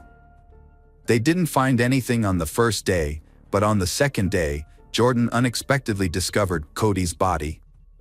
Among all the cliffs and roads, Jordan guided them to this specific one, insisting on her intuition despite many recommendations from Michael and Hannah.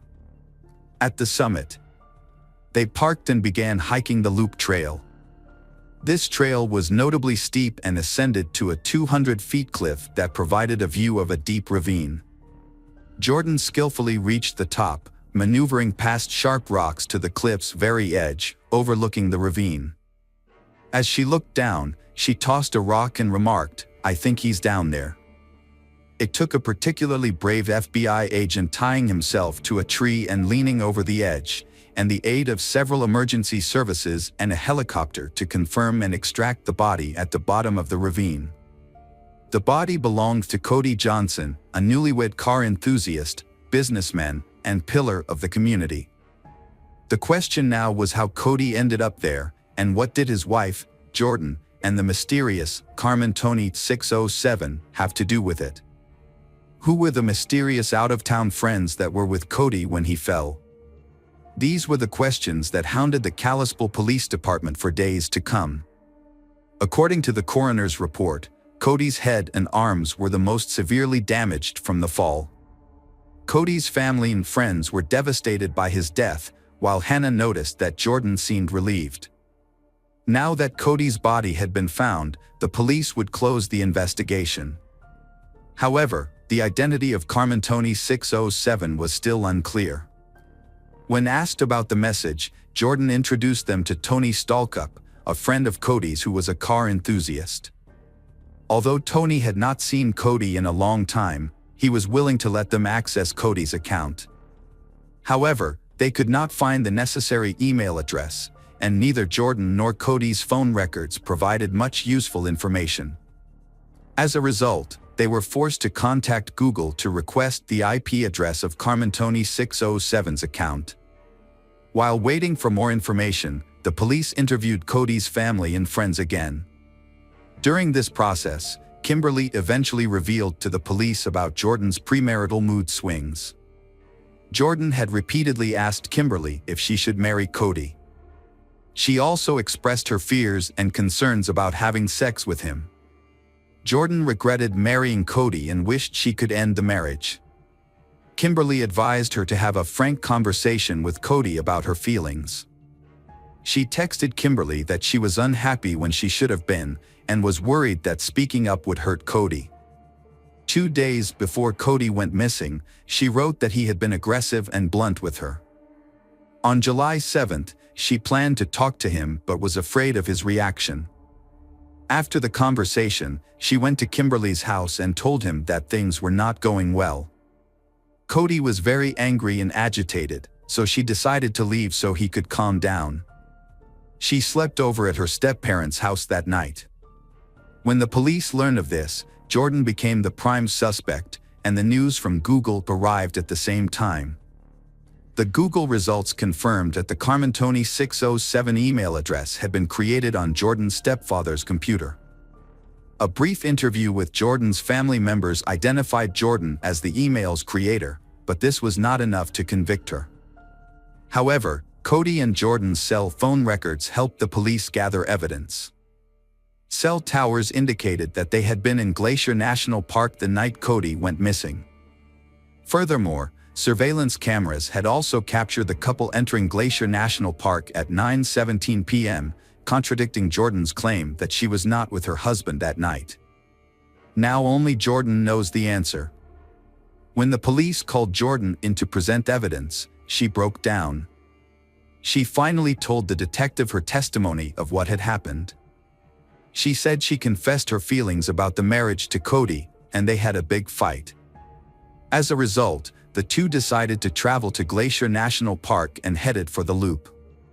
She explained that she pushed Cody and he fell. She said she felt pressured and angry. Her story ended without a clear confession, but hinted at the blindfold incident. Jordan claimed that Cody's death was accidental and that she had not planned the attack. When asked about the plan, she replied that she had no intention of killing Cody. However, she admitted that in a situation full of strong emotions and anxiety, she took the action of pushing Cody off the cliff without any prior planning. Specifically, Jordan said that Cody turned his back to her, facing the cliff, and she approached him, using both hands to push him off the cliff. Jordan also admitted to creating a private account and sending messages. In an unexpected turn of events, Jordan was allowed to leave the police station without being charged. However, the police later arrested her at Cody's funeral on July 22nd. There was a rumor that Jordan killed Cody because she wanted to end her marriage. It was assumed that she did not want to back out because she did not want to lose face for herself and her family. If Cody died, she wouldn't have to go through the divorce process. Jordan's behavior at Cody's funeral raised further suspicions, and many began to wonder if Jordan really loved Cody. Jordan faced charges of second-degree murder and making false statements.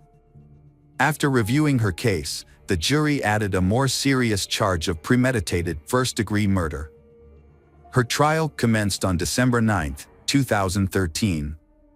From the beginning, the prosecution aggressively challenged Jordan's account. As the trial progressed, her situation became increasingly difficult. The prosecutors scrutinized her story, focusing on key issues such as why she had deceived Cody's friends and family about her involvement and apparent lack of remorse. Cody's family and loved ones provided portraying her as an unfeeling wife who killed her husband to end their marriage. Although her defense team claimed self-defense, the argument was not convincing. Instead, Jordan chose to accept a plea deal. Under the agreement, she pleaded guilty to second-degree murder in exchange for the prosecution dismissing the first-degree murder charge. As a result, she received a 30-year prison sentence with no possibility of parole.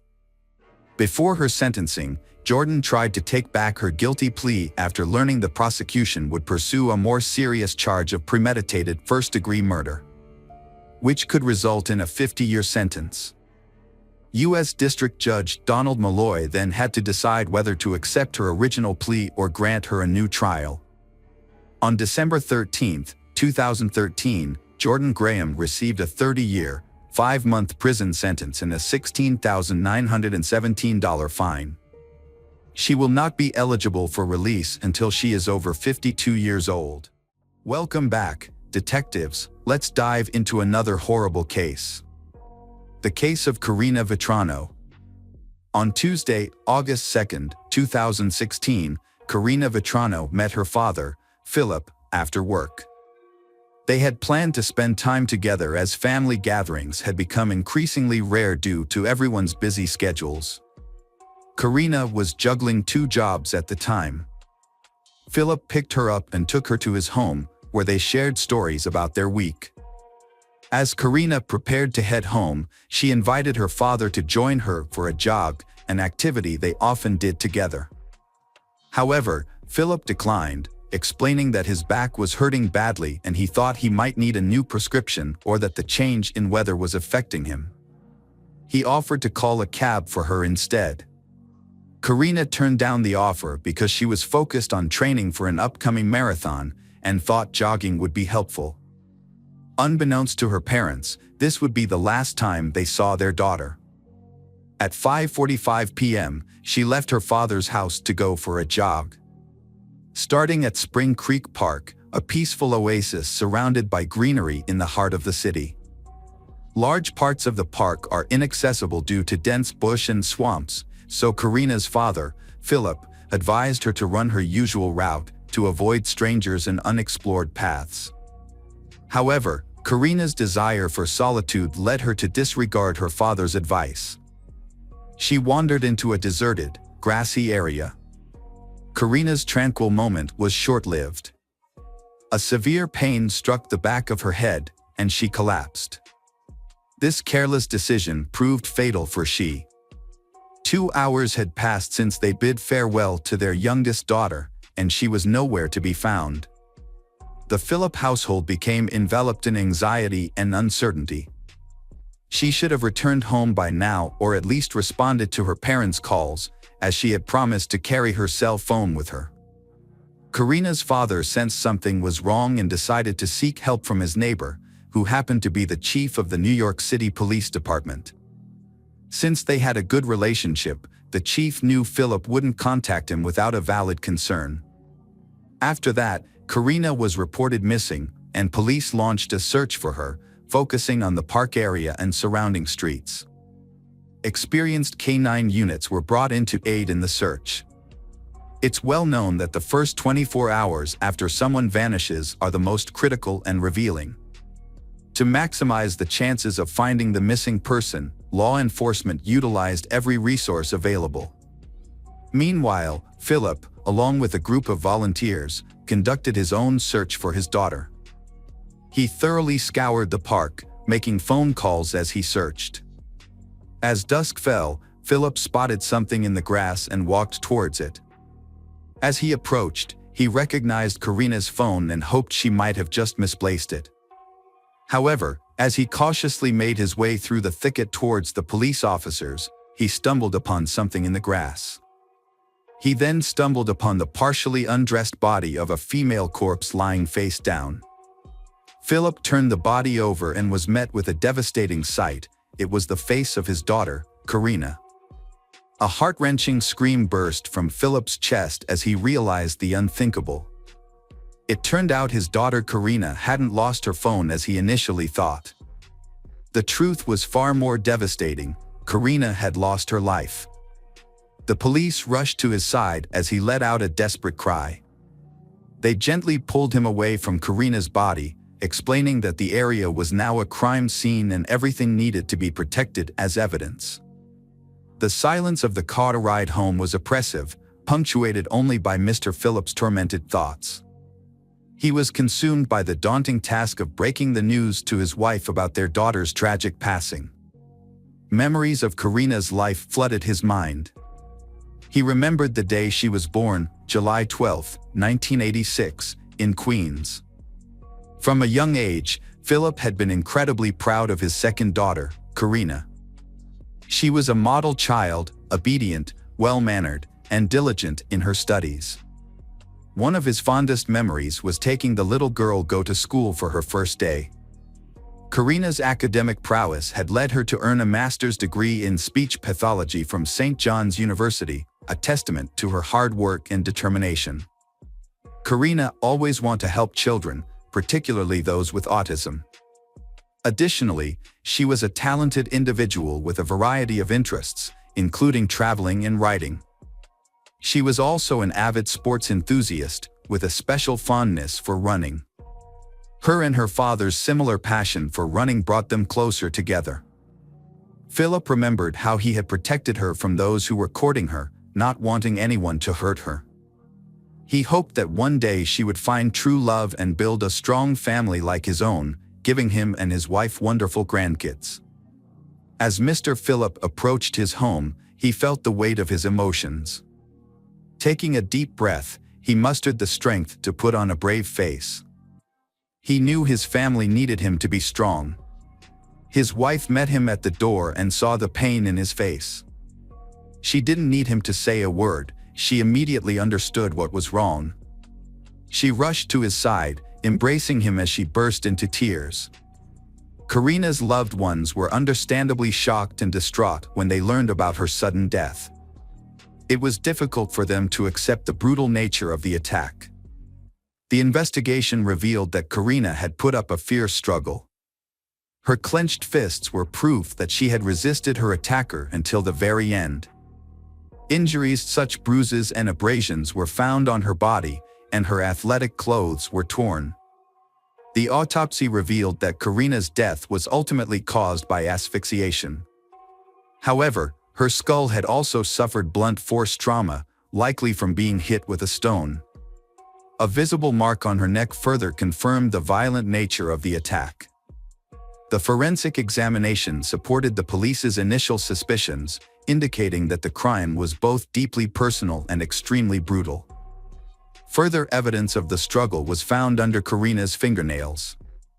Dirt and grass were found embedded under her nails, indicating she attempted to pull away from her attacker. Specialists also examined her mouth, discovering that several of her teeth were cracked and knocked out, indicating that she had bitten down in self-defense. Karina's neck showed multiple scratches, evidence of the intense struggle she went through.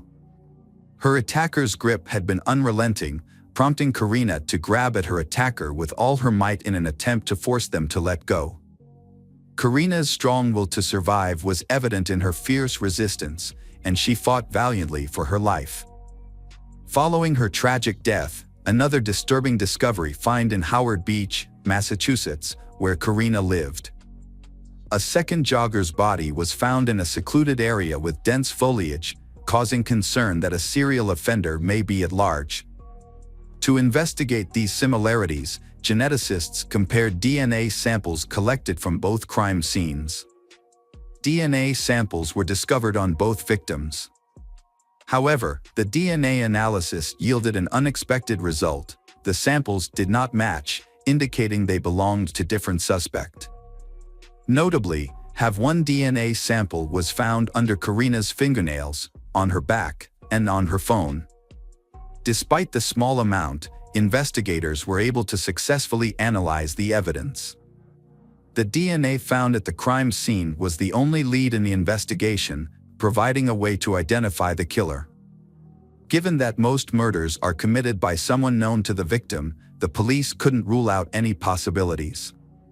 To explore this, Karina's father submitted his DNA for testing, as he was the first person to discover her body. Unfortunately, the testing was done on the same day as Karina's funeral. Karina's other relatives also underwent DNA testing, but no matches were found. Investigators then conducted interviews with Karina's relatives and friends to determine if she had any enemies. However, everyone they spoke to seemed to respect and love her. As a result, the investigators came up with a new theory. The crime was likely committed by someone who targeted Karina because of her physical appearance and was driven by impulsive desires. Feeling stuck, authorities turned to the public for assistance, offering a $10,000 reward for any information that could lead to the killer's capture.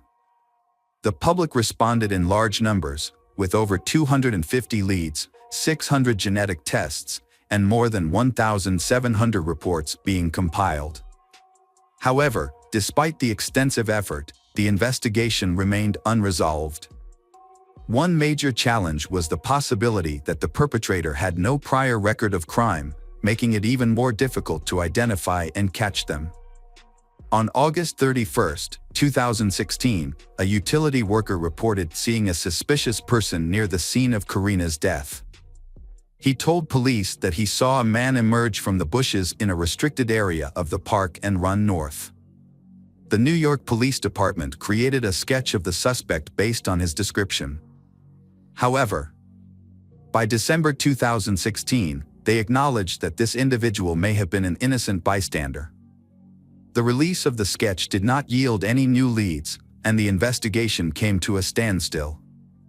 The Federal Bureau of Investigation joined the case on December 4, 2016.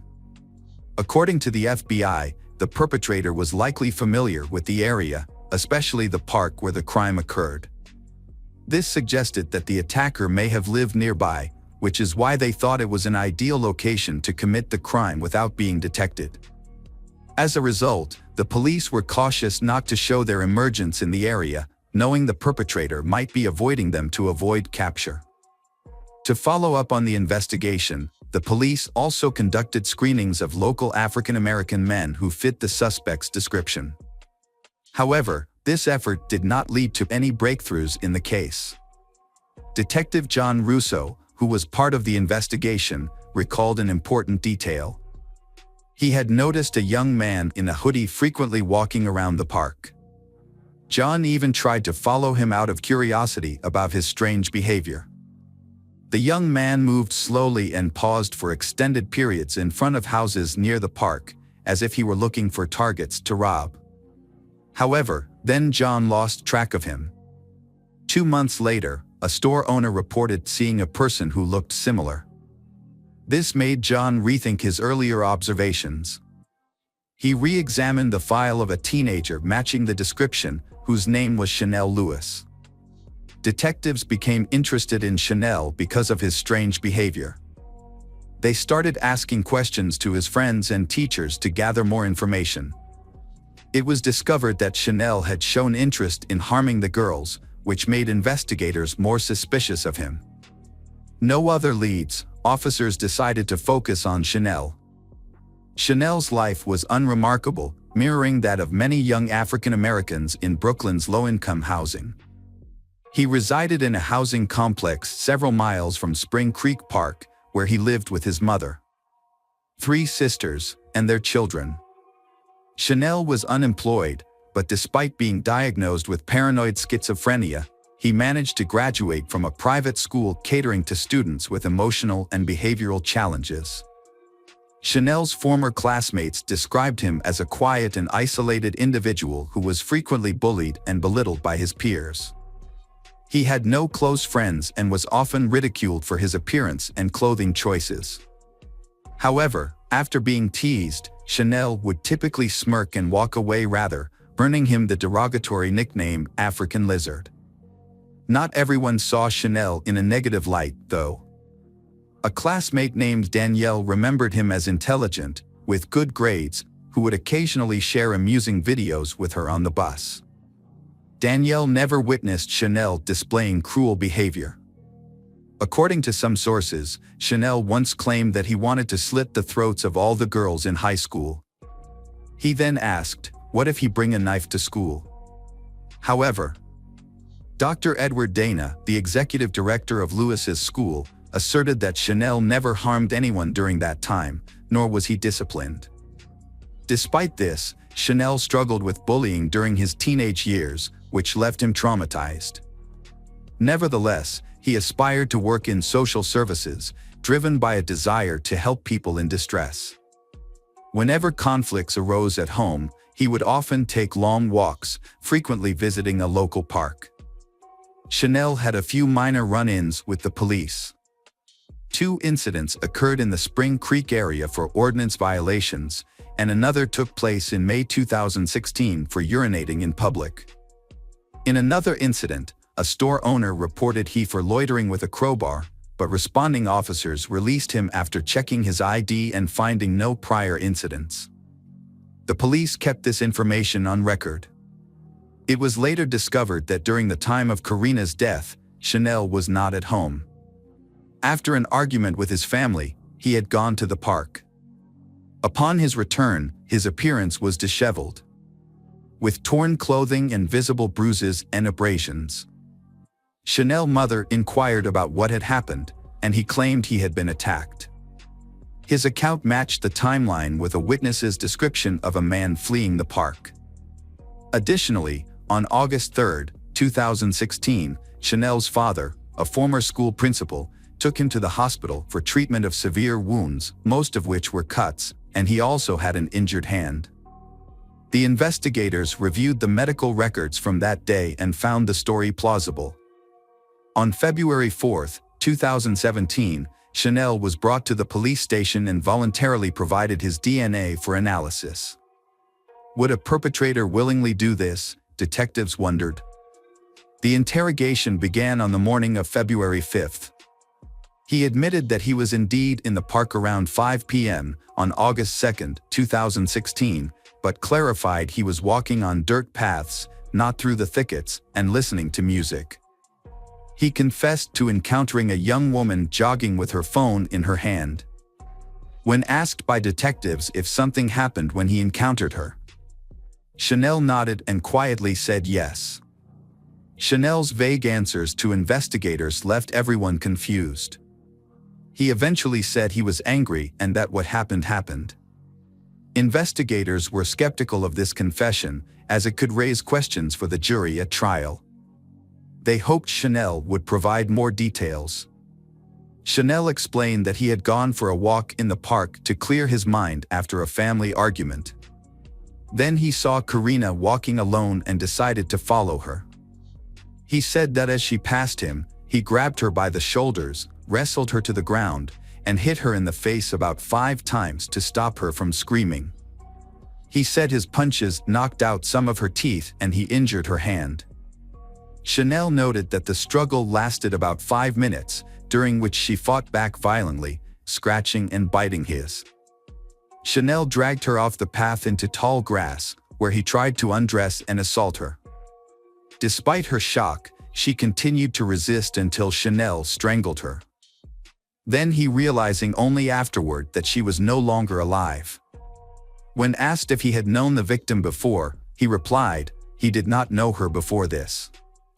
It all happened by chance. The motive for his actions was even more surprising. He revealed that loud music from a neighborhood gang member had triggered his anger and uncontrollable aggression. Negative emotions were directed at the unfortunate woman, which seemed like a strange reason for the act. Investigators were no longer confused after obtaining DNA results that matched exactly. Microscopic traces found on Karina's body and phone belonged to Chanel. With this evidence, the police and prosecutor concluded that the case was ready for court. However, the motive still seemed unclear. It's possible that Chanel had seen Karina before, since he often visited the park and may have noticed her with her father. He might have developed an interest in her and tried to approach her, but after being rejected, he became angry and attacked her, resulted in a tragic incident. This explanation would make more sense. The trial against Chanel Lewis began on November 5, 2018. Despite his previous statements to the authorities, he pleaded not guilty, a claim supported by his family, who denied his involvement in the crime. The prosecution charged Chanel with murder and sexual assault, with potential penalties ranging from 25 years or life in prison. The debate about Chanel's guilt played out not only in the courtroom but also in the media. Chanel's defense team questioned whether the police followed proper procedures during his arrest, along with various news outlets alleging racial bias and discrimination. However, the judge dismissed these claims as unfounded, stating that the investigation followed legal procedures. The prosecution provided solid evidence and DNA analysis results. In contrast, the defense argued that the evidence was inadequate and compromised due to the high number of people present at the crime scene, including the victim's father, who found her body. Forensic biologist Linda Rosano noted that the likelihood of the DNA matching someone other than Chanel was 1 in 6 trillion. The prosecutor also presented his phone records, which showed internet searches related to second chances and forgiveness in Catholicism, raising the question of what sin Chanel was trying to make amends for. Additionally, the release of Chanel's confession video led to more controversy because his lawyer asserted that he confessed under great pressure from the police. They alleged that police may have fabricated evidence by starting the recording only after Chanel was coerced and that the search of his home did not follow proper procedures. The defense argued that the investigation into Karina Vetrano's death was mishandled at the start. As public pressure for the suspect's arrest grew, Chanel Lewis became the scapegoat. The jury took the defense's argument seriously but still had difficulty reaching a verdict. This led the judge to declare a mistrial on November 21, 2018. A retrial was initially set for January 22, 2019, but was later rescheduled for March. After 5 hours of reconsideration, Chanel Lewis was found guilty of Karina Vetrano's murder and sentenced to life without parole on July 23, 2019. Hello, crime enthusiasts, are you ready for another chilling investigation? The case of Nathan Pete. Nathan Pete was born on February 12, 1982 in Tamining, Guam. Nathan was not only lucky to be born in a wonderful land, but also grew up in a large and loving family. He has 3 brothers, Matthew, Anthony, Eric, and a sister, Carmela. All of his siblings are very friendly and always ready to help their parents in everything. Nathan stands out from the others because he never causes trouble. At home, he is a thoughtful son, and at school, he is a diligent student. His outgoing personality helps Nathan make friends easily. He was always the center of attention and his name was often mentioned. Nathan grew up near the ocean and loved swimming since he was a child. Later, he was also passionate about surfing.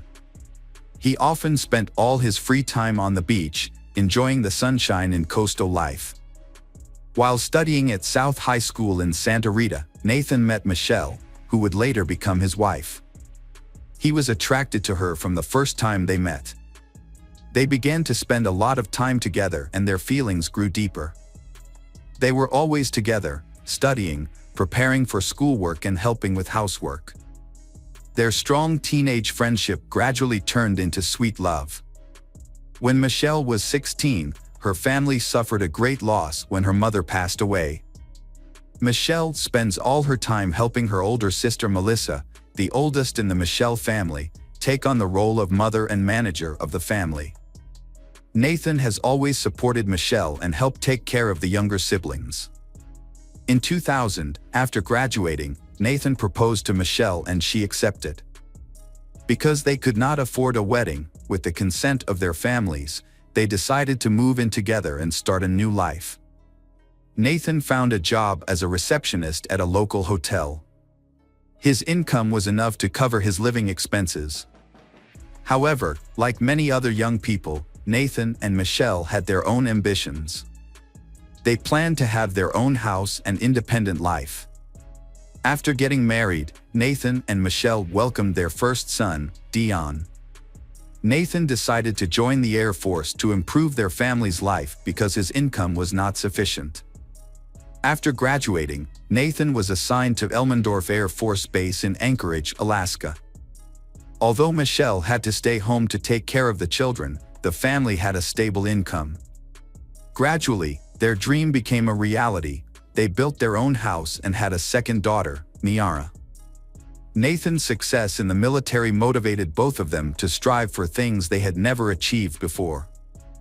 Finally, after 6 years of being engaged, Michelle and Nathan had a big wedding. Eric shared, "My mother was extremely proud that her youngest son was the first in the family to have a successful career." In 2006, Nathan was transferred to Davis-Monthan Air Force Base in Arizona. There, he was promoted to the position of weapons loader for an A-10 Thunderbolt attack aircraft in one of the Essex squadrons. He also received additional training in logistics and material management. Nathan was passionate about his work and always tried his best. More importantly, he worked with the spirit of serving his country. One colleague described Nathan as a son of the country. In 2007, Nathan and his family moved to Nellis Air Force Base near Las Vegas, Nevada, to take up a new job. There, he was assigned as a junior officer in charge of the supply department, serving the maintenance of fighter aircraft. Along with the development of his career, Nathan's family also grew. Soon after, the Peets welcomed 2 more sons, Drawn and David. Michelle loved life in Las Vegas and considered it an ideal place to live. To please his wife, Nathan decided to find the most suitable house for their large family, a spacious and airy house.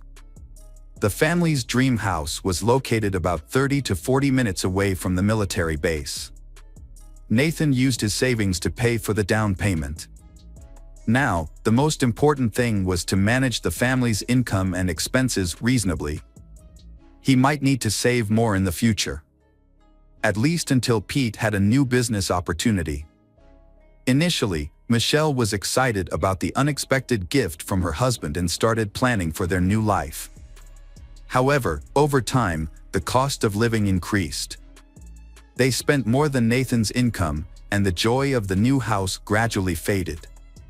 Everyone knows that financial difficulties can destroy the relationships of many couples, and Nathan and Michelle were no exception. Realizing the difficult situation of the family, in mid-2009, Nathan volunteered to join the Army when the United States was at war with Iraq. He was away for 6 months, and during this time, the family's financial situation improved significantly, which pleased Nathan. While Nathan was risking his life on the battlefield, Michelle was worried and scared about having to take care of 4 children alone. She was used to a stable life and could hardly imagine a different one. To dispel her worries, Michelle found a job at a telemarketing company for corporate credit cards. The job brought variety and new relationships to Michelle's life. She wanted financial independence and did not rule out the possibility of opening her own business in the future. Therefore, she actively developed herself by studying at beauty school. When Nathan was at home, everything went on as usual. However, when he was away, Michelle felt lonely. Having children and her husband's long business trips had cooled their relationship. Michelle longed for affection, so she had an affair with Michael Rudolph Rodriguez, a handsome colleague. However, Michael was a cunning and dishonest man. He had been imprisoned in 2007 for forgery and attempted theft. Michelle could not resist Michael, whom she jokingly called Sweet Rudy, behind his back. At the end of 2009, Nathan returned home. Although it seemed that the distance and challenges had improved the family relationship, in reality, they had not. Michelle was living a double life. She did not want to lose her husband but was still infatuated with Michael. So she tried to please Nathan in every way. Nathan was fascinated by the changes in Michelle's appearance and personality. During his absence, the children had grown up, and their studies were negatively affected. Therefore, he decided to stay with the family for a long time. Because of his pure and loyal nature, Nathan did not think that Michelle's surprising changes could be related to her infidelity. In Las Vegas, Nathan sought to earn extra income by working the night shift for a higher salary in tutoring baseball to children. However, Michelle could no longer hide her dissatisfaction. As their living conditions deteriorated, her attitude became more negative. Over time, their relationship deteriorated beyond repair. On Thanksgiving 2010, Eric and his wife Veronica visited Day. For the first time, Eric noticed a clear tension between Nathan and Michelle. They had changed significantly, and a previous affection seemed to have disappeared. They could not hide their personal and financial difficulties, which were evident in the nearly empty pantry and refrigerator. A week later, on December 1, 2010, Michelle and Michael exchanged suspicious text messages. At 11:12 p.m., Michael texted Michelle, "Hope you're feeling better. Plans for tomorrow are almost complete." 2 minutes later, he texted again, "If you're not feeling well, let me know. I can give you more time. I appreciate your help." At 11:19 p.m., Michelle replied, "My husband just woke me up. He was getting ready to go out, but I thought he would be late today. I'm sorry this plan has caused you trouble." In the months before the tragedy, Michelle had been conflicted about her relationship with Nathan. She did not want to be with him anymore, but she did not want a divorce because she was worried about the financial and emotional consequences. Michelle thought that Nathan would not support her after the breakup, and that the alimony might not be enough to sustain her. In addition, Michelle knew about Nathan's military insurance. If he died, she would receive about $65,000. These thoughts made Michelle feel guilty and uneasy. One day, she shared these thoughts with Michael and was surprised when he showed interest in the matter. Michelle's initial idea about his ex-lover evolved into a more elaborate plan. Michael realized that the plan was too complicated for him and Michelle to carry out alone, so he recruited his friend Corey Alexis Hawkins. Corey, 33, was a mercenary with a criminal record for theft and fraud. With a criminal nature, he agreed to help but demanded a large reward, estimated at $20,000. After careful consideration, Michelle and Michael agreed to this condition. Later, their group was joined by 3 more people: Jessica Austin, 23, Corey's girlfriend, and her friends, Shannon. Shannon was promised 5% of the commission from Corey and Jessica for helping, and this large sum convinced her to join. The original plan was to shoot Nathan in his Chevrolet Tahoe, then drive the car containing the victim's body to an apartment complex parking lot. Jessica was responsible for purchasing essentials such as men's gloves, car covers, and perfume. Shannon would provide an alibi for Michael by confirming he was with her on the day of the murder, if necessary. On December 1, 2010, Michelle reported feeling unwell and came home early at 5:30 p.m., a departure from her usual routine due to her beauty school class finishing late. At around 10:40 p.m., Michelle arrived home, just 5 minutes before Nathan was due to leave for his night shift. Michelle found her husband asleep on the sofa. She woke him up and suggested they go upstairs together. He agreed. That was their last night together. Nathan was rushing downstairs because he was late for work. At the same time, Michelle and Michael were exchanging coded messages to avoid detection. Michael and his accomplice were sitting in a black Cadillac SRX, parked in front of the victim's house. They were wearing rubber gloves to avoid leaving any traces. Michael realizes that Nathan's military training could reduce the chances of his plan succeeding. So he decides to attack from behind. Michael pulls out a pistol and shoots Nathan 5 times in the back. Michael quickly drove out of the garage. At the same time, the criminals fled to a prepared location. There, they burned their clothes in the fireplace and destroyed the remaining evidence. Michael and Shannon then went to a hotel to create an alibi for themselves. Meanwhile, Jessica carefully cleaned up the apartment where they were staying. The police and emergency services were on the scene. They were shocked by the incident, as the Peet family's neighborhood was considered one of the safest and most exemplary. Detective Todd Williams began his investigation of the shooting scene by examining the garage. The garage door was unlocked. When he entered, he smelled a strong odor of iron. Blood was everywhere on the walls, in the car, and on the floor. Next to Nathan's uniform, the detective found his keys and wallet. Since the valuables were still intact, he ruled out the possibility of a robbery and murder. After examining the scene, Detective Laurie Anderson decided to interview his wife, Michelle. Michelle recounted the incident and revealed that the family was having financial difficulties. This information suggested several possibilities to the police. Nathan may have been hiding from his wife about his gambling addiction, debt, or infidelity. These theories could explain why Nathan was attacked. However, the available evidence suggested that Nathan may have been deliberately framed. Police checked his cell phone and found only photos of his wife and children, suggesting that Nathan was a good man. The investigation is ongoing. The next step is to investigate the surrounding neighborhood, as there are often witnesses or people who have heard something. As expected, several neighbors reported seeing a car parked near Nathan's house, driven by a man in a brown sweatshirt. The car left shortly after the gunshots were heard. This information gave detectives an important lead to continue their investigation. Nathan's family was shocked and they heard the news. They took the first flight out of Guam and were waiting for details. Nathan's mother, Carmelita Pete, cried the entire trip, unable to accept that her son had died so soon.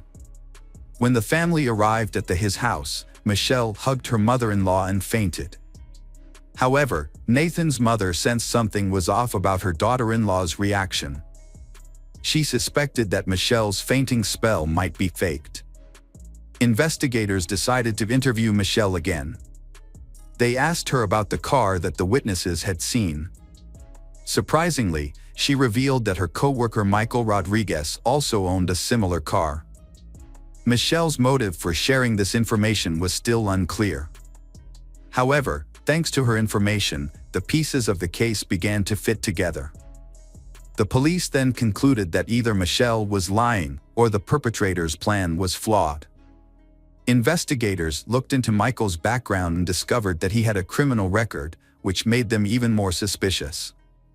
When questioned, Michael remained calm and said that on the evening of Nathan's murder, around 9 p.m., he was shopping at the supermarket.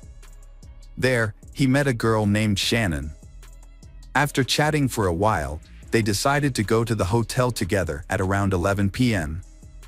To verify Michael's story, the police contacted Shannon. She confirmed that the meeting was real. However, the detective felt that something was wrong, so he decided to check the information on Michelle's phone. Experts recovered text messages exchanged between Michelle and Michael over the past year. The content of their conversations was very suspicious. In particular, on the day Nathan was murdered, they discussed a contract with a man named Corey. This conversation seemed more like a form of encryption than a normal business negotiation. This made the detective suspect that this could be how the murder was planned.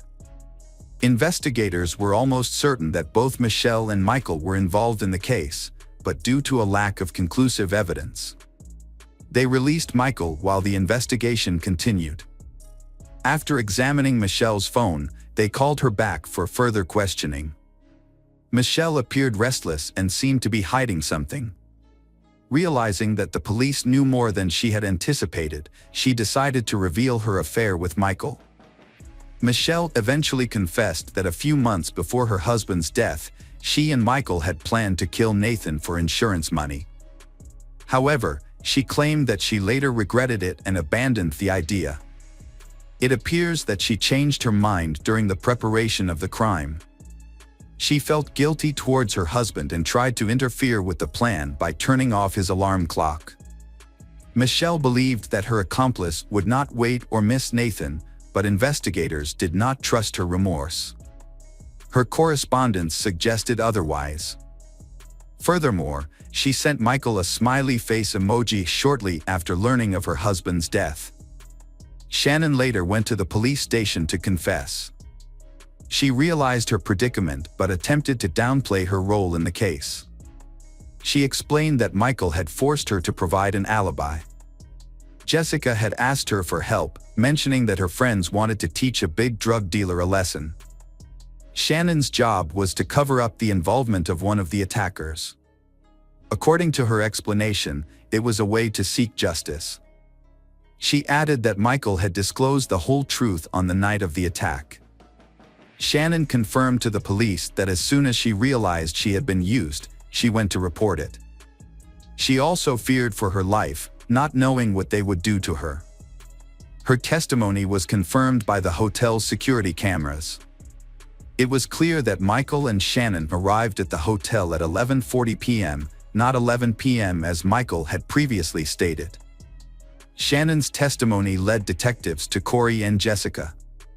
But Corey denied any involvement in the crime. To honor the memory of young Sergeant Nathan, his family and friends held a memorial service on December 7, 2010, at the chapel at Nellis Base. Michelle decided not to attend the service, perhaps because she was not in the mood. Many of Nathan's teammates remembered his endurance and tenacity in the military. The squadron commander spoke of Nathan's outstanding achievements for his country and family. Everyone considered him a trusted teammate and noted his humility and dignity. Beside that, in a speech, Eric recalled, "My brother was always an example to the whole family. He loved life and was devoted to his wife and children. Everything Nathan did was for his country, his love, and his friends." On December 9th, Nathan's remains were returned to Guam. On December 15th, a requiem mass was held at St. Francis Church in Tamining. Sergeant Nathan's funeral was solemnly conducted at the Pity City Cemetery on Guam. The funeral cortege consisted of 36 motorcycles. At the burial site, 6 officers carried the coffin draped with the American flag. Then, a 21-gun salute rang out. Nathan Pete was sent off as a hero. Michael Rodriguez, Corey Hawkins, and Jessica Austin were arrested without bail on December 8, 2010. Michelle Pete was also arrested the following day. Police were concerned about Michelle's mental state and placed her under surveillance to prevent her from committing suicide. On January 4, 2011, all 4 were arraigned in Clark County District Court. They were charged with conspiracy to commit murder, armed robbery, and murder with a firearm. Michael and Corey were also charged with possession of a firearm. The trial lasted 3 years. Several defendants denied any involvement in the case. With the support of strong legal teams, the defendants made several requests to exclude certain evidence from the case. However, the court denied all of these requests, and they were only able to delay the verdict by repeatedly postponing the trial. On September 21, 2015, the trial for the murder of Nathan Pete began. Michael Rudolph Rodriguez, the first suspect to stand trial, pleaded guilty to avoid the death penalty. On September 29, 2015, he was sentenced to life in prison without parole. Michael's appeal was rejected. He showed no emotion upon hearing the verdict and displayed no remorse for his actions. A month later, Michelle Pete appeared in court in Las Vegas. She claimed that she had changed her mind about killing her husband. When allowed to speak, Michelle turned to the victim's parents with tears in her eyes, apologized, and said she loved Nathan and their children. She admitted she was confused and had made a big mistake, then fainted. However, the prosecutor did not believe that Michelle truly wanted to stop the plot to kill her husband. There was substantial evidence that Michelle was more involved in the case than she admitted. It was difficult to understand how a mother of 4 could commit such a heinous crime.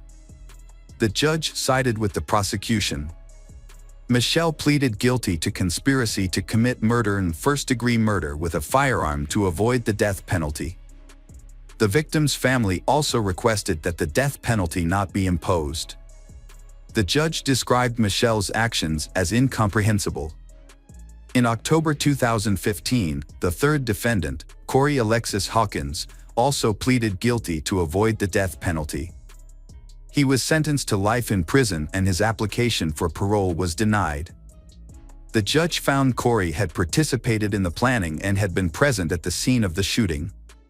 Jessica Austin also reached a plea deal with prosecutors and was convicted of conspiracy to commit murder.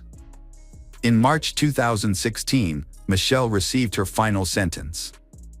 She once again cited her emotional instability as the cause of her crime and asked Nathan's family for forgiveness. Carmelita Pete, Nathan's mother, was a very religious person, saw that her ex-daughter-in-law was truly remorseful and sorrowful for her actions. Carmelita believed Michelle needed forgiveness and therefore forgave her in court. She added that the most severe punishment Michelle had to endure was that her children did not want to see her anymore. They were afraid she would harm them like she had harmed their father. Eric Pete told Michelle that their family did not want revenge. It seemed that her mother-in-law's words had impacted her. The family would continue to live without her, and the children would grow up knowing their mother was a murderer. Eric's wife, Veronica, also wanted to speak. She expressed her hatred for Michelle and added that she had disgraced her family by pursuing greed and the love of a stranger. Michelle had destroyed her family.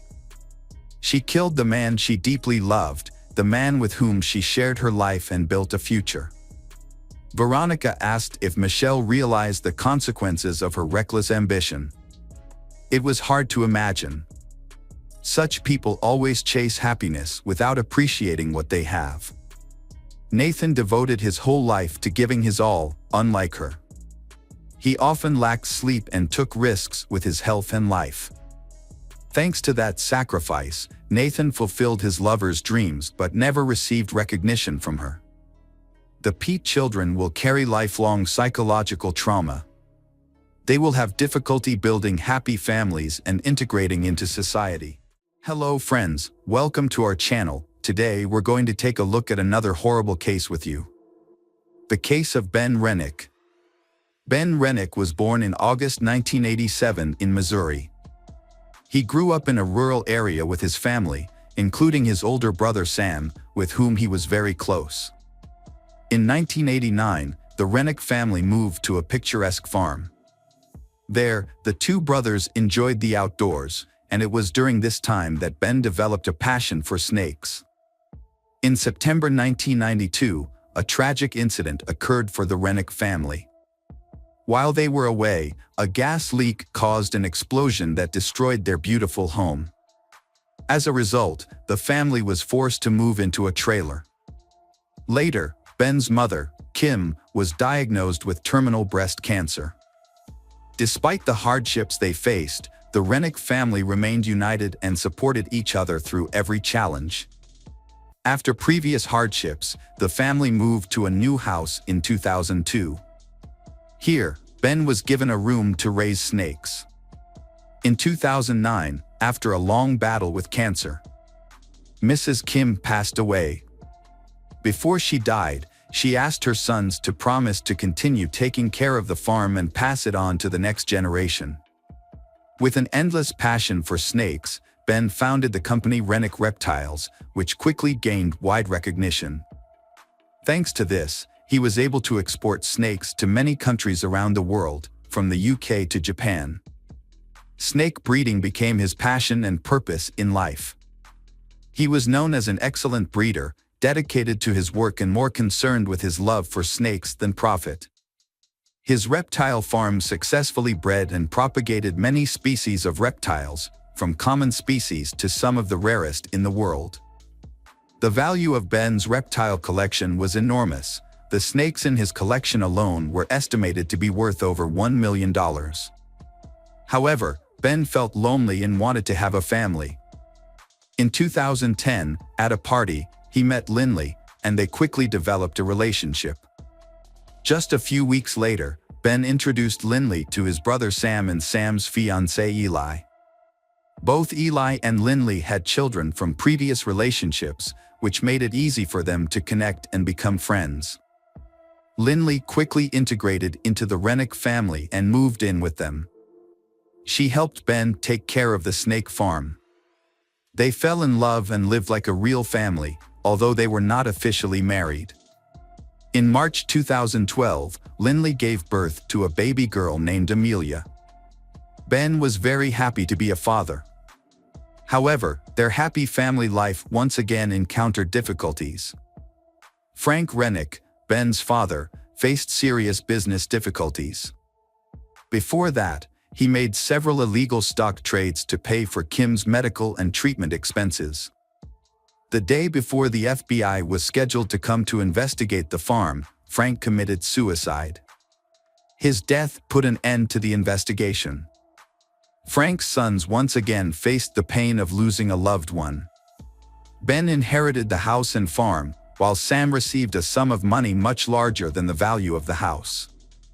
Although each had their own families, they lived together as one big family in their parents' house.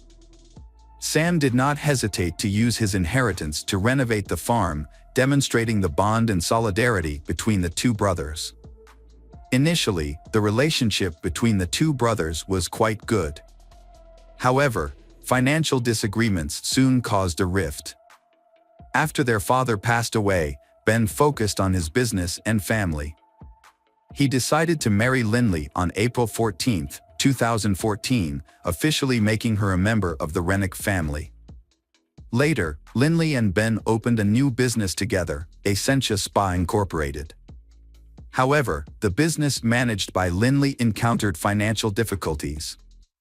Ben and Lindley often argued about financial issues. Although Lindley worked very hard, her income was still not enough to cover the salon's expenses. Meanwhile, Sam and his wife were also having financial difficulties. Ben allowed Sam and his wife to sell some of the furniture in their house to raise more money, but Lindley did not agree with this decision. This incident led to a conflict between the two families, causing serious damage to their relationship that could not be repaired. Ben decided to improve his family's finances by selling some rare reptiles at a high price. However, this plan failed due to a serious incident at the farm. On June 8, 2017, Lindley entered one of the warehouses and found Ben lying motionless in a pool of blood on the floor. Panicking, Lindley called her brother Sam and the emergency services for help. She reported that she had found her husband lying unconscious on the ground. During the conversation, Lindley dropped the phone and ran away. Sam continued the call and confirmed that his brother had passed away. He suspected that the cause of death could be a snake bite.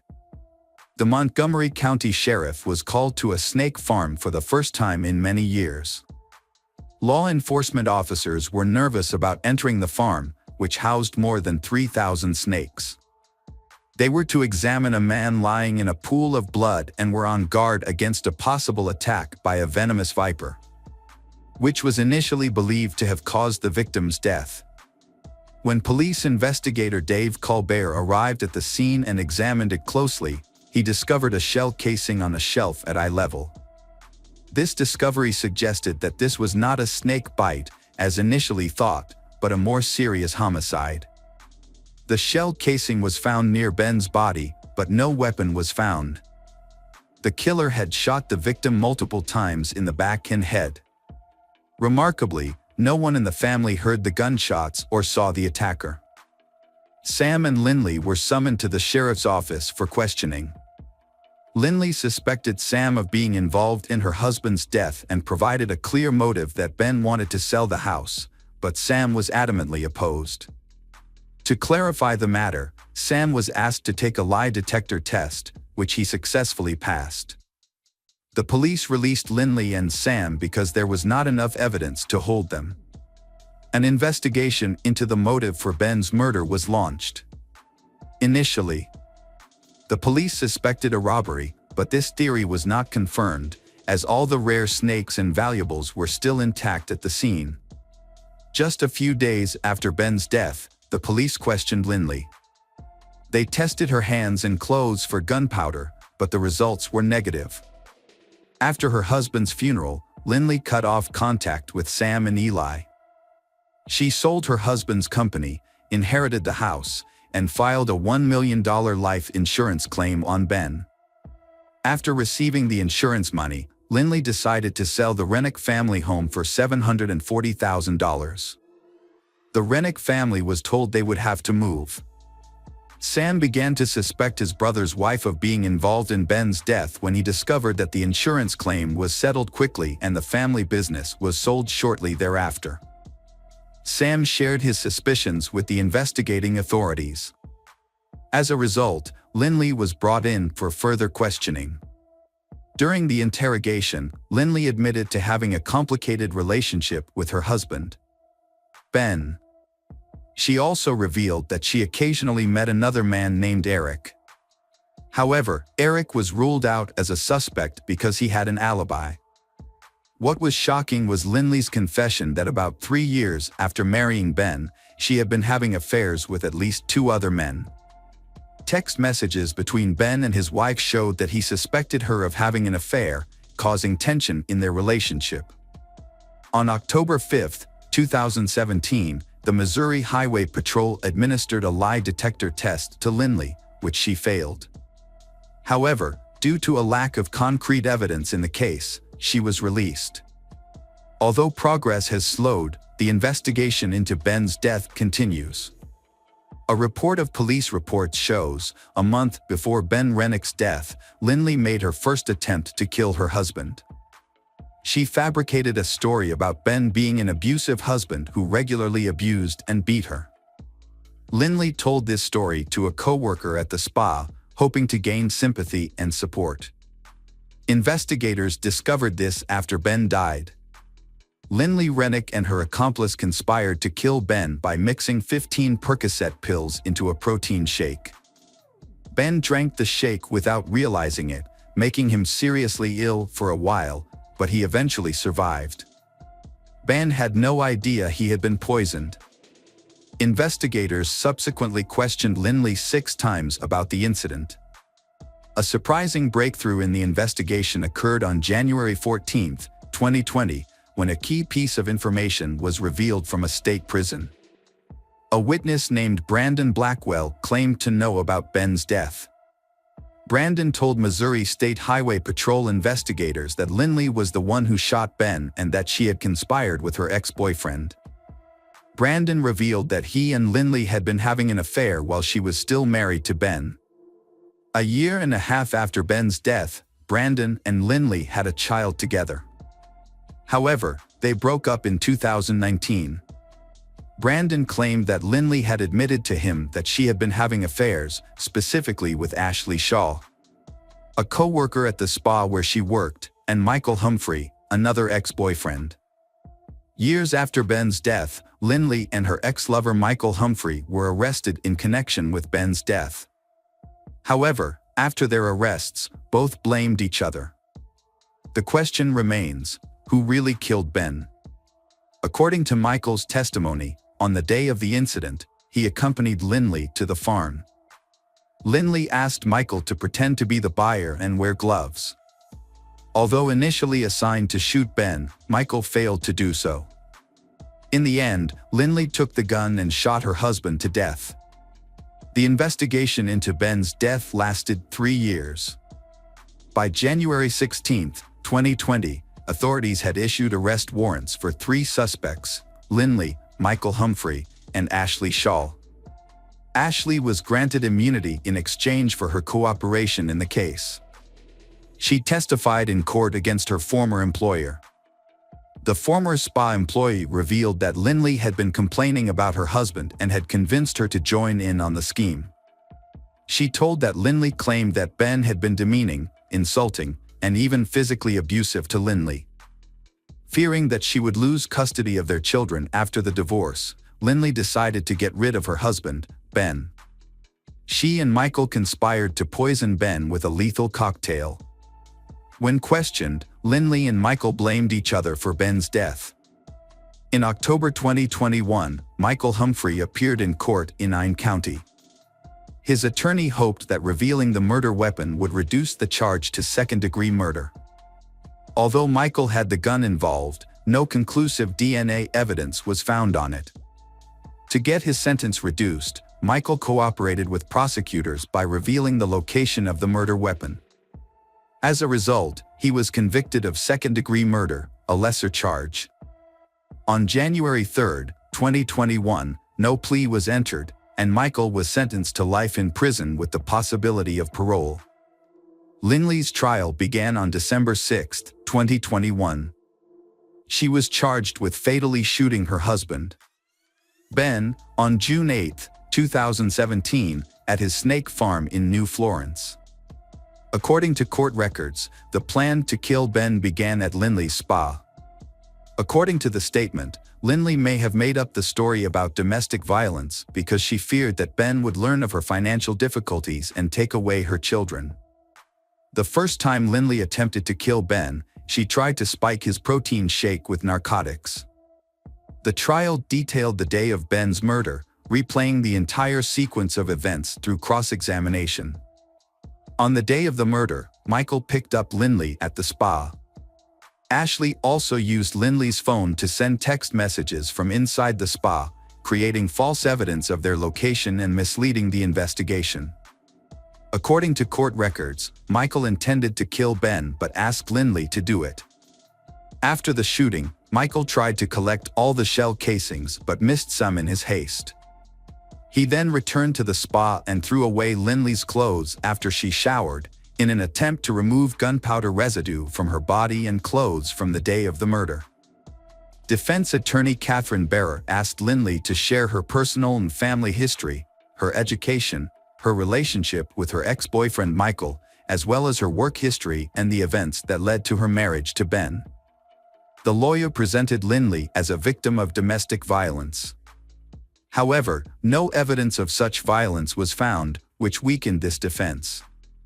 Michael was part of a group accused of planning to kill Ben. Lindley described her relationship with Michael as complex and codependent, involving Michael's drug dealing and her drug addiction. According to witness testimony, Lindley ended her relationship with Michael in late 2010, but they reconnected about a month before Ben's death. Lindley denied the prosecution's allegations of planning to kill Ben, including trying to poison him with a protein shake laced with an addictive substance. In court, Lindley admitted to having affairs with several men and expressed deep remorse. When considering divorce, she did not know who to turn to for advice. As her father was divorced and held strong views on divorce and adultery, Lindley wanted support when talking to Ben, so she contacted her ex-boyfriends, which led to her reconnecting with Michael. During the trial, Lindley admitted to participating in her husband's death and concealing Michael's involvement. She said the reasons were marital problems, including arguments, allegations of abuse by Ben, and stress related to his snake business. Fearful of Ben's reaction to the divorce, Lindley brought Michael to the farm on June 8, 2017. She claimed that her intention was to file for divorce, not to harm Ben. Lindley said that she took Ben's trash to throw away, then went into the nursery and saw Michael and Ben washing their hands. She did not hear their conversation because she was focused on thinking about how to talk to Ben about the divorce. Lindley recounted in a trembling voice how Michael pulled out a gun and shot her husband. She screamed and ran outside, hearing several more gunshots. Shocked and panicked, she only remembers staring at the trees as Michael ran up and pushed her toward the car. When she returned to the snake farm, Lindley discovered Ben's body. She called Ben's brother, Sam, and they checked to see if Ben was still alive by checking his pulse and breathing. Lindley expressed regret for not telling the police right away that she was there with Michael and for not telling them what happened. Due to suspicions of her involvement in her husband's death, the $1 million life insurance policy Ben had purchased long ago could be contested. Lindley has waived her right to the money. Ben became the beneficiary of a trust fund after his father's death. The assets belonged to Ben and his children, not Lindley. However, Lindley received the money she contributed to the trust fund, along with her daughter's scholarship. Lindley admitted to seeking support by sharing her story with her then-boyfriend, Brandon Blackwell. However, the relationship ended shortly after Lindley gave birth to Brandon's child. At trial, Lindley expressed regret for repeatedly lying. "I was just trying to avoid the truth of what happened," she said, and insisted she never wanted her husband to die. Following the final verdict, Lindley's defense team did not file a motion for a new trial. No appeals have been filed against her conviction. However, Lindley filed a defamation lawsuit against Blackwell, claiming that his statements about her involvement in her husband's death were false. However, prosecutor Kevin Zellner questioned Lindley's testimony during cross-examination. He asked why she did not check on her husband after hearing the gunshots, why she did not call 911, why she sent friendly text messages to her husband and Michael after the shooting, and why she continued to lie even after emergency responders were involved. Prosecutor Kevin portrayed Lindley as a clumsy but ruthless mastermind in the murder. Lindley admitted to suggesting that police consider Ben's brother, the victim, as a suspect. During the trial, Kevin criticized Lindley's coldness in accusing the deceased's brother. During the sentencing hearing for second-degree murder and armed criminal action, Lindley broke down and cried but still did not admit her guilt. On December 9, 2021, Lindley, 33, was convicted of second-degree murder. She was sentenced to 13 years in prison for the murder and an additional 3 years for the armed criminal action. In total, Judge Kevin Crane sentenced her to 16 years in prison the following January. Sam and Ben's family were furious about the sentence. They believe that both Michael and Lindley deserve life in prison, as they are as guilty as their co-defendants. Sam expressed deep disappointment and surprise when he realized that in Missouri, a human life is only valued at 13 years in prison. Ben was a promising young man. However, due to the actions of a woman, he and Sam fell into an awkward situation, causing irreparable damage to their relationship. Despite this, Ben continued to live a dignified life. He became famous for his talent in breeding snakes and even created a new species of snake named after him. Hello again, true crime fans, we've got another mysterious case to explore. The case of Rachel Anderson. Rachel Anderson was born on January 28, 1994, in Warren, Ohio, to William Bill Anderson and Patricia Trish Anderson. She had a younger brother, John, who was a common family favorite. Rachel graduated from Warren Harding High School in 2012, where she was a member of the National Honor Society and excelled in soccer and volleyball. Unlike many of her peers, Rachel pursued an unconventional career. From a young age, she aspired to become a funeral director. To achieve her goal, she attended Youngstown State University, where she studied mortuary science. Her dedication earned her a spot on the list of top students, and she received a scholarship. Rachel later furthered her education at Cincinnati College of Mortuary Science, graduating in 2016 with a bachelor's degree in mortuary science.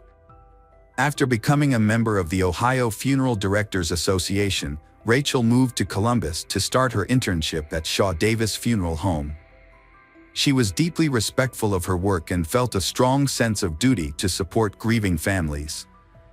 With her internship nearing its end, she hoped to secure a full-time position at the funeral home.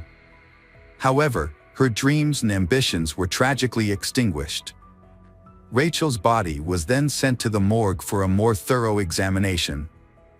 The investigation began with interviews of key witnesses, and an autopsy was conducted to analyze the full extent of Rachel's severe injuries. The results showed that she had been strangled and stabbed. Specifically, she had a scalp laceration and skull fractures at the base of her head. The stab wound, located at the back of her neck, penetrated deep into her brain, damaging the left hemisphere. Rachel was killed with extreme force, as seen in the autopsy results where part of her skull was broken off. The autopsy also showed she was strangled using an electric blanket cord, which led to severe internal bleeding in her neck and chest area, as well as in her eyelids. Furthermore, the blood vessels in her eyes became filled with blood due to the strangulation. Additional forensic evidence indicated that Rachel was alive when the perpetrator restrained her, shown by bruises and red marks on her wrists and ankles. A DNA sample was discovered on the rope used to restrain Rachel and on her body. The coroner's autopsy results concluded that Rachel's death was ultimately caused by a stab wound to the head and neck, rather than strangulation as initially thought. The police interviewed several co-workers and Rachel's ex-boyfriend, who had an alibi for the time of the murder. Detectives returned to Rachel's apartment to conduct a search for evidence or clues that could lead them to the culprit. In the living room, the police discovered Rachel's purse, but it was missing her wallet. This led them to initially suspect a robbery. However, 2 weeks later, a crucial piece of evidence was found, a 9-inch steak knife used in the crime. It was discovered by Rachel's mother in a box in her apartment. However, the severity of the torture suggested that the perpetrator was not just a common thief, but rather someone who carefully planned their actions and took pleasure in having control over the victim. During the investigation, detectives explored various motives behind Rachel's death but struggled to identify suspects. The details of her death were kept under wraps to maintain the investigation's secrecy and prevent tipping off the perpetrator. The discovery of DNA evidence on Rachel's body and at the crime scene initially brought new hope to the investigation. However, it was ultimately unsuccessful since the DNA samples did not match any profiles in the existing database. A new clue emerged when investigators obtained video footage from street surveillance cameras. The footage showed 2 individuals using Rachel's car to drive around the city after her murder, and it was also discovered that cash had been withdrawn from her debit and credit cards. A further investigation using location services revealed a phone number that was in house Rachel's on January 28, 2018, between 7:59 p.m. and 9:25 p.m. By analyzing this evidence, authorities were able to track the location of the suspect. The investigation led to identifying the account holder linked to the phone number, ultimately revealing the suspect. The suspect was identified as 54 years old Anthony Pardon, an offender with a long history of serious crime, including multiple rapes, robbery, kidnapping, and attempted murder. Anthony had previously spent a total of 33 years in prison for these crimes. Anthony's early life was troubled. Initially, he living with grandparents, he moved to live with his mother. As a child, he received diagnoses of conduct disorder and antisocial personality disorder. In March 1979, at the age of 14, he was temporarily committed to the Ohio Youth Commission. Later that year, in July, he was placed in the custody of the court and temporarily transferred to Franklin County Children's Services. In December, Anthony was convicted of making threats and subsequently transferred to the Ohio Youth Commission, where he was placed in foster care. The following year, in 1980, Anthony, then 15 years old, was charged with abuse after assaulting the son of his foster parents. He confessed to the police that he committed the crime due to being emotionally distressed following a heated argument with his girlfriend. In another incident on November 13, 1981, 16 years old Anthony was convicted of several crimes. He had entered his girlfriend's 39 years old mother's home to use the phone, but he pulled out a butcher knife, sexually assaulted her, and stole $100 from her purse. He then gagged she, tied her hands and feet, and placed her in the trunk of his car. Anthony drove her to Valleydale, where he untied her feet and attempted to drown her in a river behind the Valleydale Ballroom. However, the woman managed to stay afloat. He then got into the water and held her head underwater, but a passerby intervened and scared him away. The woman survived the assault. Anthony escaped before the police arrived and used the stolen money to purchase tennis shoes and jogging uniforms. In May 1982, in Franklin, Anthony was convicted of various crimes at the age of 17. As a result, he received a prison sentence ranging from 5 to 25 years. During his time in prison, he committed several disciplinary offenses, including possession of a prohibited weapon, setting fire to a mattress, and engaging in physical altercations. He ultimately spent over 24 years behind bars, then being released in November 2006. After his release, Anthony moved to Georgia and applied for a job under a false name. However, his freedom was short-lived. In 2007, he was charged with forgery in Floyd County and received another conviction. This led to a 9-year prison sentence, followed by 20 years of probation and the requirement to wear a GPS ankle monitor. He was released from prison in 2017 and returned to Ohio in June of that year, through an interstate agreement. Upon his return to Ohio, Anthony was placed under the supervision of the Adult Parole Authority and was required to check in with the local sheriff's department every 90 days. Unfortunately, due to budget constraints and negligence on the part of state authorities, he was able to roam free once again without adequate oversight. On August 21, 2017, he was found with lock up a woman in his car. 6 days later, he was stopped for driving without a license and was discovered to be in possession of a kitchen knife and a shotgun. Despite these incidents, he was not taken into custody. The investigation into Rachel's case continued to unfold. Security footage revealed a man getting out of Rachel's car and entering a store, while the driver remained out of sight. Police interviewed store employees and eventually identified the man as Anthony Sleets, a local homeless man. Sleets was questioned by police a couple of days later. He claimed that an older man approached him and asked for his help in cashing in his ex-girlfriend's cards. Sleets agreed, becoming an accomplice in the case. During questioning, he confirmed that the older man was Anthony Pardon and provided details of their actions on the evening of January 28, 2018, when they attempted to use Rachel's stolen cards. The next step was to find and apprehend Anthony Pardon.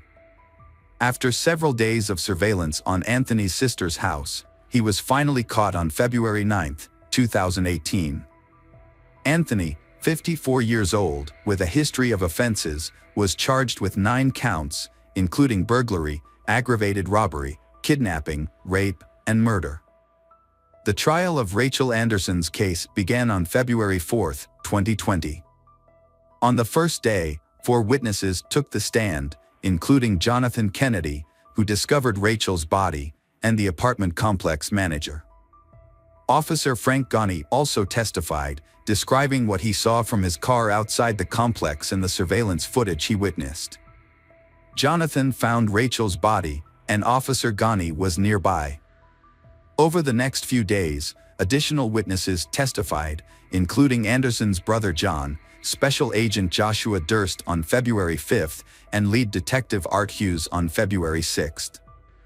The defendant, Anthony Pardon, expressed dissatisfaction with his lawyers on February 6 and requested new lawyers. However, this was likely a delaying tactic court session by he. On February 10, the prosecution presented expert witnesses, including a latent print expert. He explained the technology used to track Rachel's debit card usage and its connection to the crime scene. Anthony's sister later took the stand and revealed that her younger brother had given her a debit card, claiming it belonged to his girlfriend. After watching a TV news report, she realized the card actually belonged to the victim, Rachel Anderson. The final day of testimony, February 11, featured crucial evidence. The medical examiner testified that Anthony's DNA was found at the crime scene. A forensic pathologist and deputy coroner from Franklin County gave detailed accounts of Rachel's injuries. Through the various testimonies, the court was provided with a detailed account of Rachel's final days. On January 26, 2018, Rachel turned 24 years old. Her brother John traveled from Warren to Columbus to celebrate with her. The following day, Rachel and her brother visited their friend, John Kennedy, where a birthday party was held in her congratulations. After the party, she and her brother spent the night at Kennedy's house. The next day, January 28, Rachel went to work, leaving the key to her apartment with her brother. However, when John returned to his hometown, he unintentionally took the key with him. Later that afternoon, around 1 o'clock, Rachel sent a text to Kennedy, asking to pick up his spare key to her apartment. Rachel spoke with her mother around 6:30 in the evening and then retrieved her key from Kennedy. After stopping for dinner, Rachel returned to her apartment at approximately 7:30 p.m. As her apartment door could only be locked from the outside with a key, it was left unlocked. Anthony abducted Anderson inside the apartment building. He took her to the top floor, where he violently restrained her using the cord from a hair dryer to tie her feet and ankles, and a belt along with blind cords to bind her hands. Once Rachel was unable to move, Anthony used a curling iron cord to restrict her wrists and prevent her from screaming. He also gagged her to further silence her. Under duress, Rachel was forced to reveal her bank card PIN numbers to her attacker. He then subjected her to torture and took advantage of her. The attack resulted in Anderson's death when he used a cord from an electric blanket to strangle them. In addition, she suffered blunt force trauma and a stab wound to the head. After committing the crime, Anthony carefully concealed Rachel's body in a closet. He left her partially naked, with the electric blanket cord wrapped around her neck and tied to the door handle. Anthony then proceeded to steal Rachel's car and used her bank cards to make multiple purchases at various stores in Columbus. The defense presented no witnesses during the trial. The final hearing took place on February 12. Assistant Prosecutor Amy Van Killen presented the state's initial argument, outlining a chronological sequence of incident and asserting to the jury that Anthony intentionally murdered Rachel brutally. In his argument, Anthony's attorney, Larry Thomas, acknowledged that his client used Rachel's credit cards but disputed Anthony's involvement in the crime. Larry argued that the prosecution's case relied on speculation and the DNA and cell phone evidence failed to prove Anthony's guilt. After roughly 6 hours of deliberation, the jury, composed of 4 men and 8 women, finding Anthony guilty on all charges. The prosecution sought the death penalty, pointing to the serious nature of the burglary and the defendant's previous conviction for a similar crime that involved attempting to kill a woman. Due to Anthony's extensive history of criminal behavior, prosecutors requested the death penalty instead of leniency. According to Prosecutor O'Brien, certain individuals consistently disregard the law, and Anthony Pardon is a prime example. The sentencing phase commenced on February 18th. In an effort to reduce the severity of the sentence, the defense highlighted Anthony's troubled childhood as a mitigating factor. However, prosecutors countered that the aggravating circumstances outweighed any mitigating factors. During the trial, it was established that Anthony was fully aware of his actions when he attacked Rachel. Despite this, several people testified in his defense, including his mother, sister, a psychologist, and his former elementary school teacher. Anthony gave an impromptu 13-minute statement to the jury. During this time, he discussed the abuse he suffered in his childhood and the hardships he faced after being released from prison, expressing feelings of helplessness. Anthony claimed that the justice system had failed him and that he received no support, ultimately blaming the system for his current circumstances. However, Anthony did not directly address the crime he committed or offer an apology for his actions. After 3.5 hours of deliberation, the jury sentenced Anthony to life imprisonment without parole. The sentencing took place on March 16, 2020. Rachel's mother was visibly emotional in court as the verdict was announced. Rachel's father felt shocked that Anthony is blaming the system for his actions, rather than taking responsibility for what happened. He acknowledged that the system does have its flaws, but in this case, it was Rachel who was ultimately let down. Judge McIntosh delivered the verdict, sentencing Anthony Pardon to life sentences without parole for aggravated murder and violence. Additionally, Anthony received 63 years in prison for various other charges, including aggravated burglary, kidnapping, and aggravated robbery. Rachel's life was tragically cut short when she passed away on her 24th birthday. At the time of her death, she was nearing the end of her internship and was close to securing a promising job. Rachel was laid to rest at Pine View Memorial Park, leaving behind her family and friends were left to cope with the unexpected and devastating loss.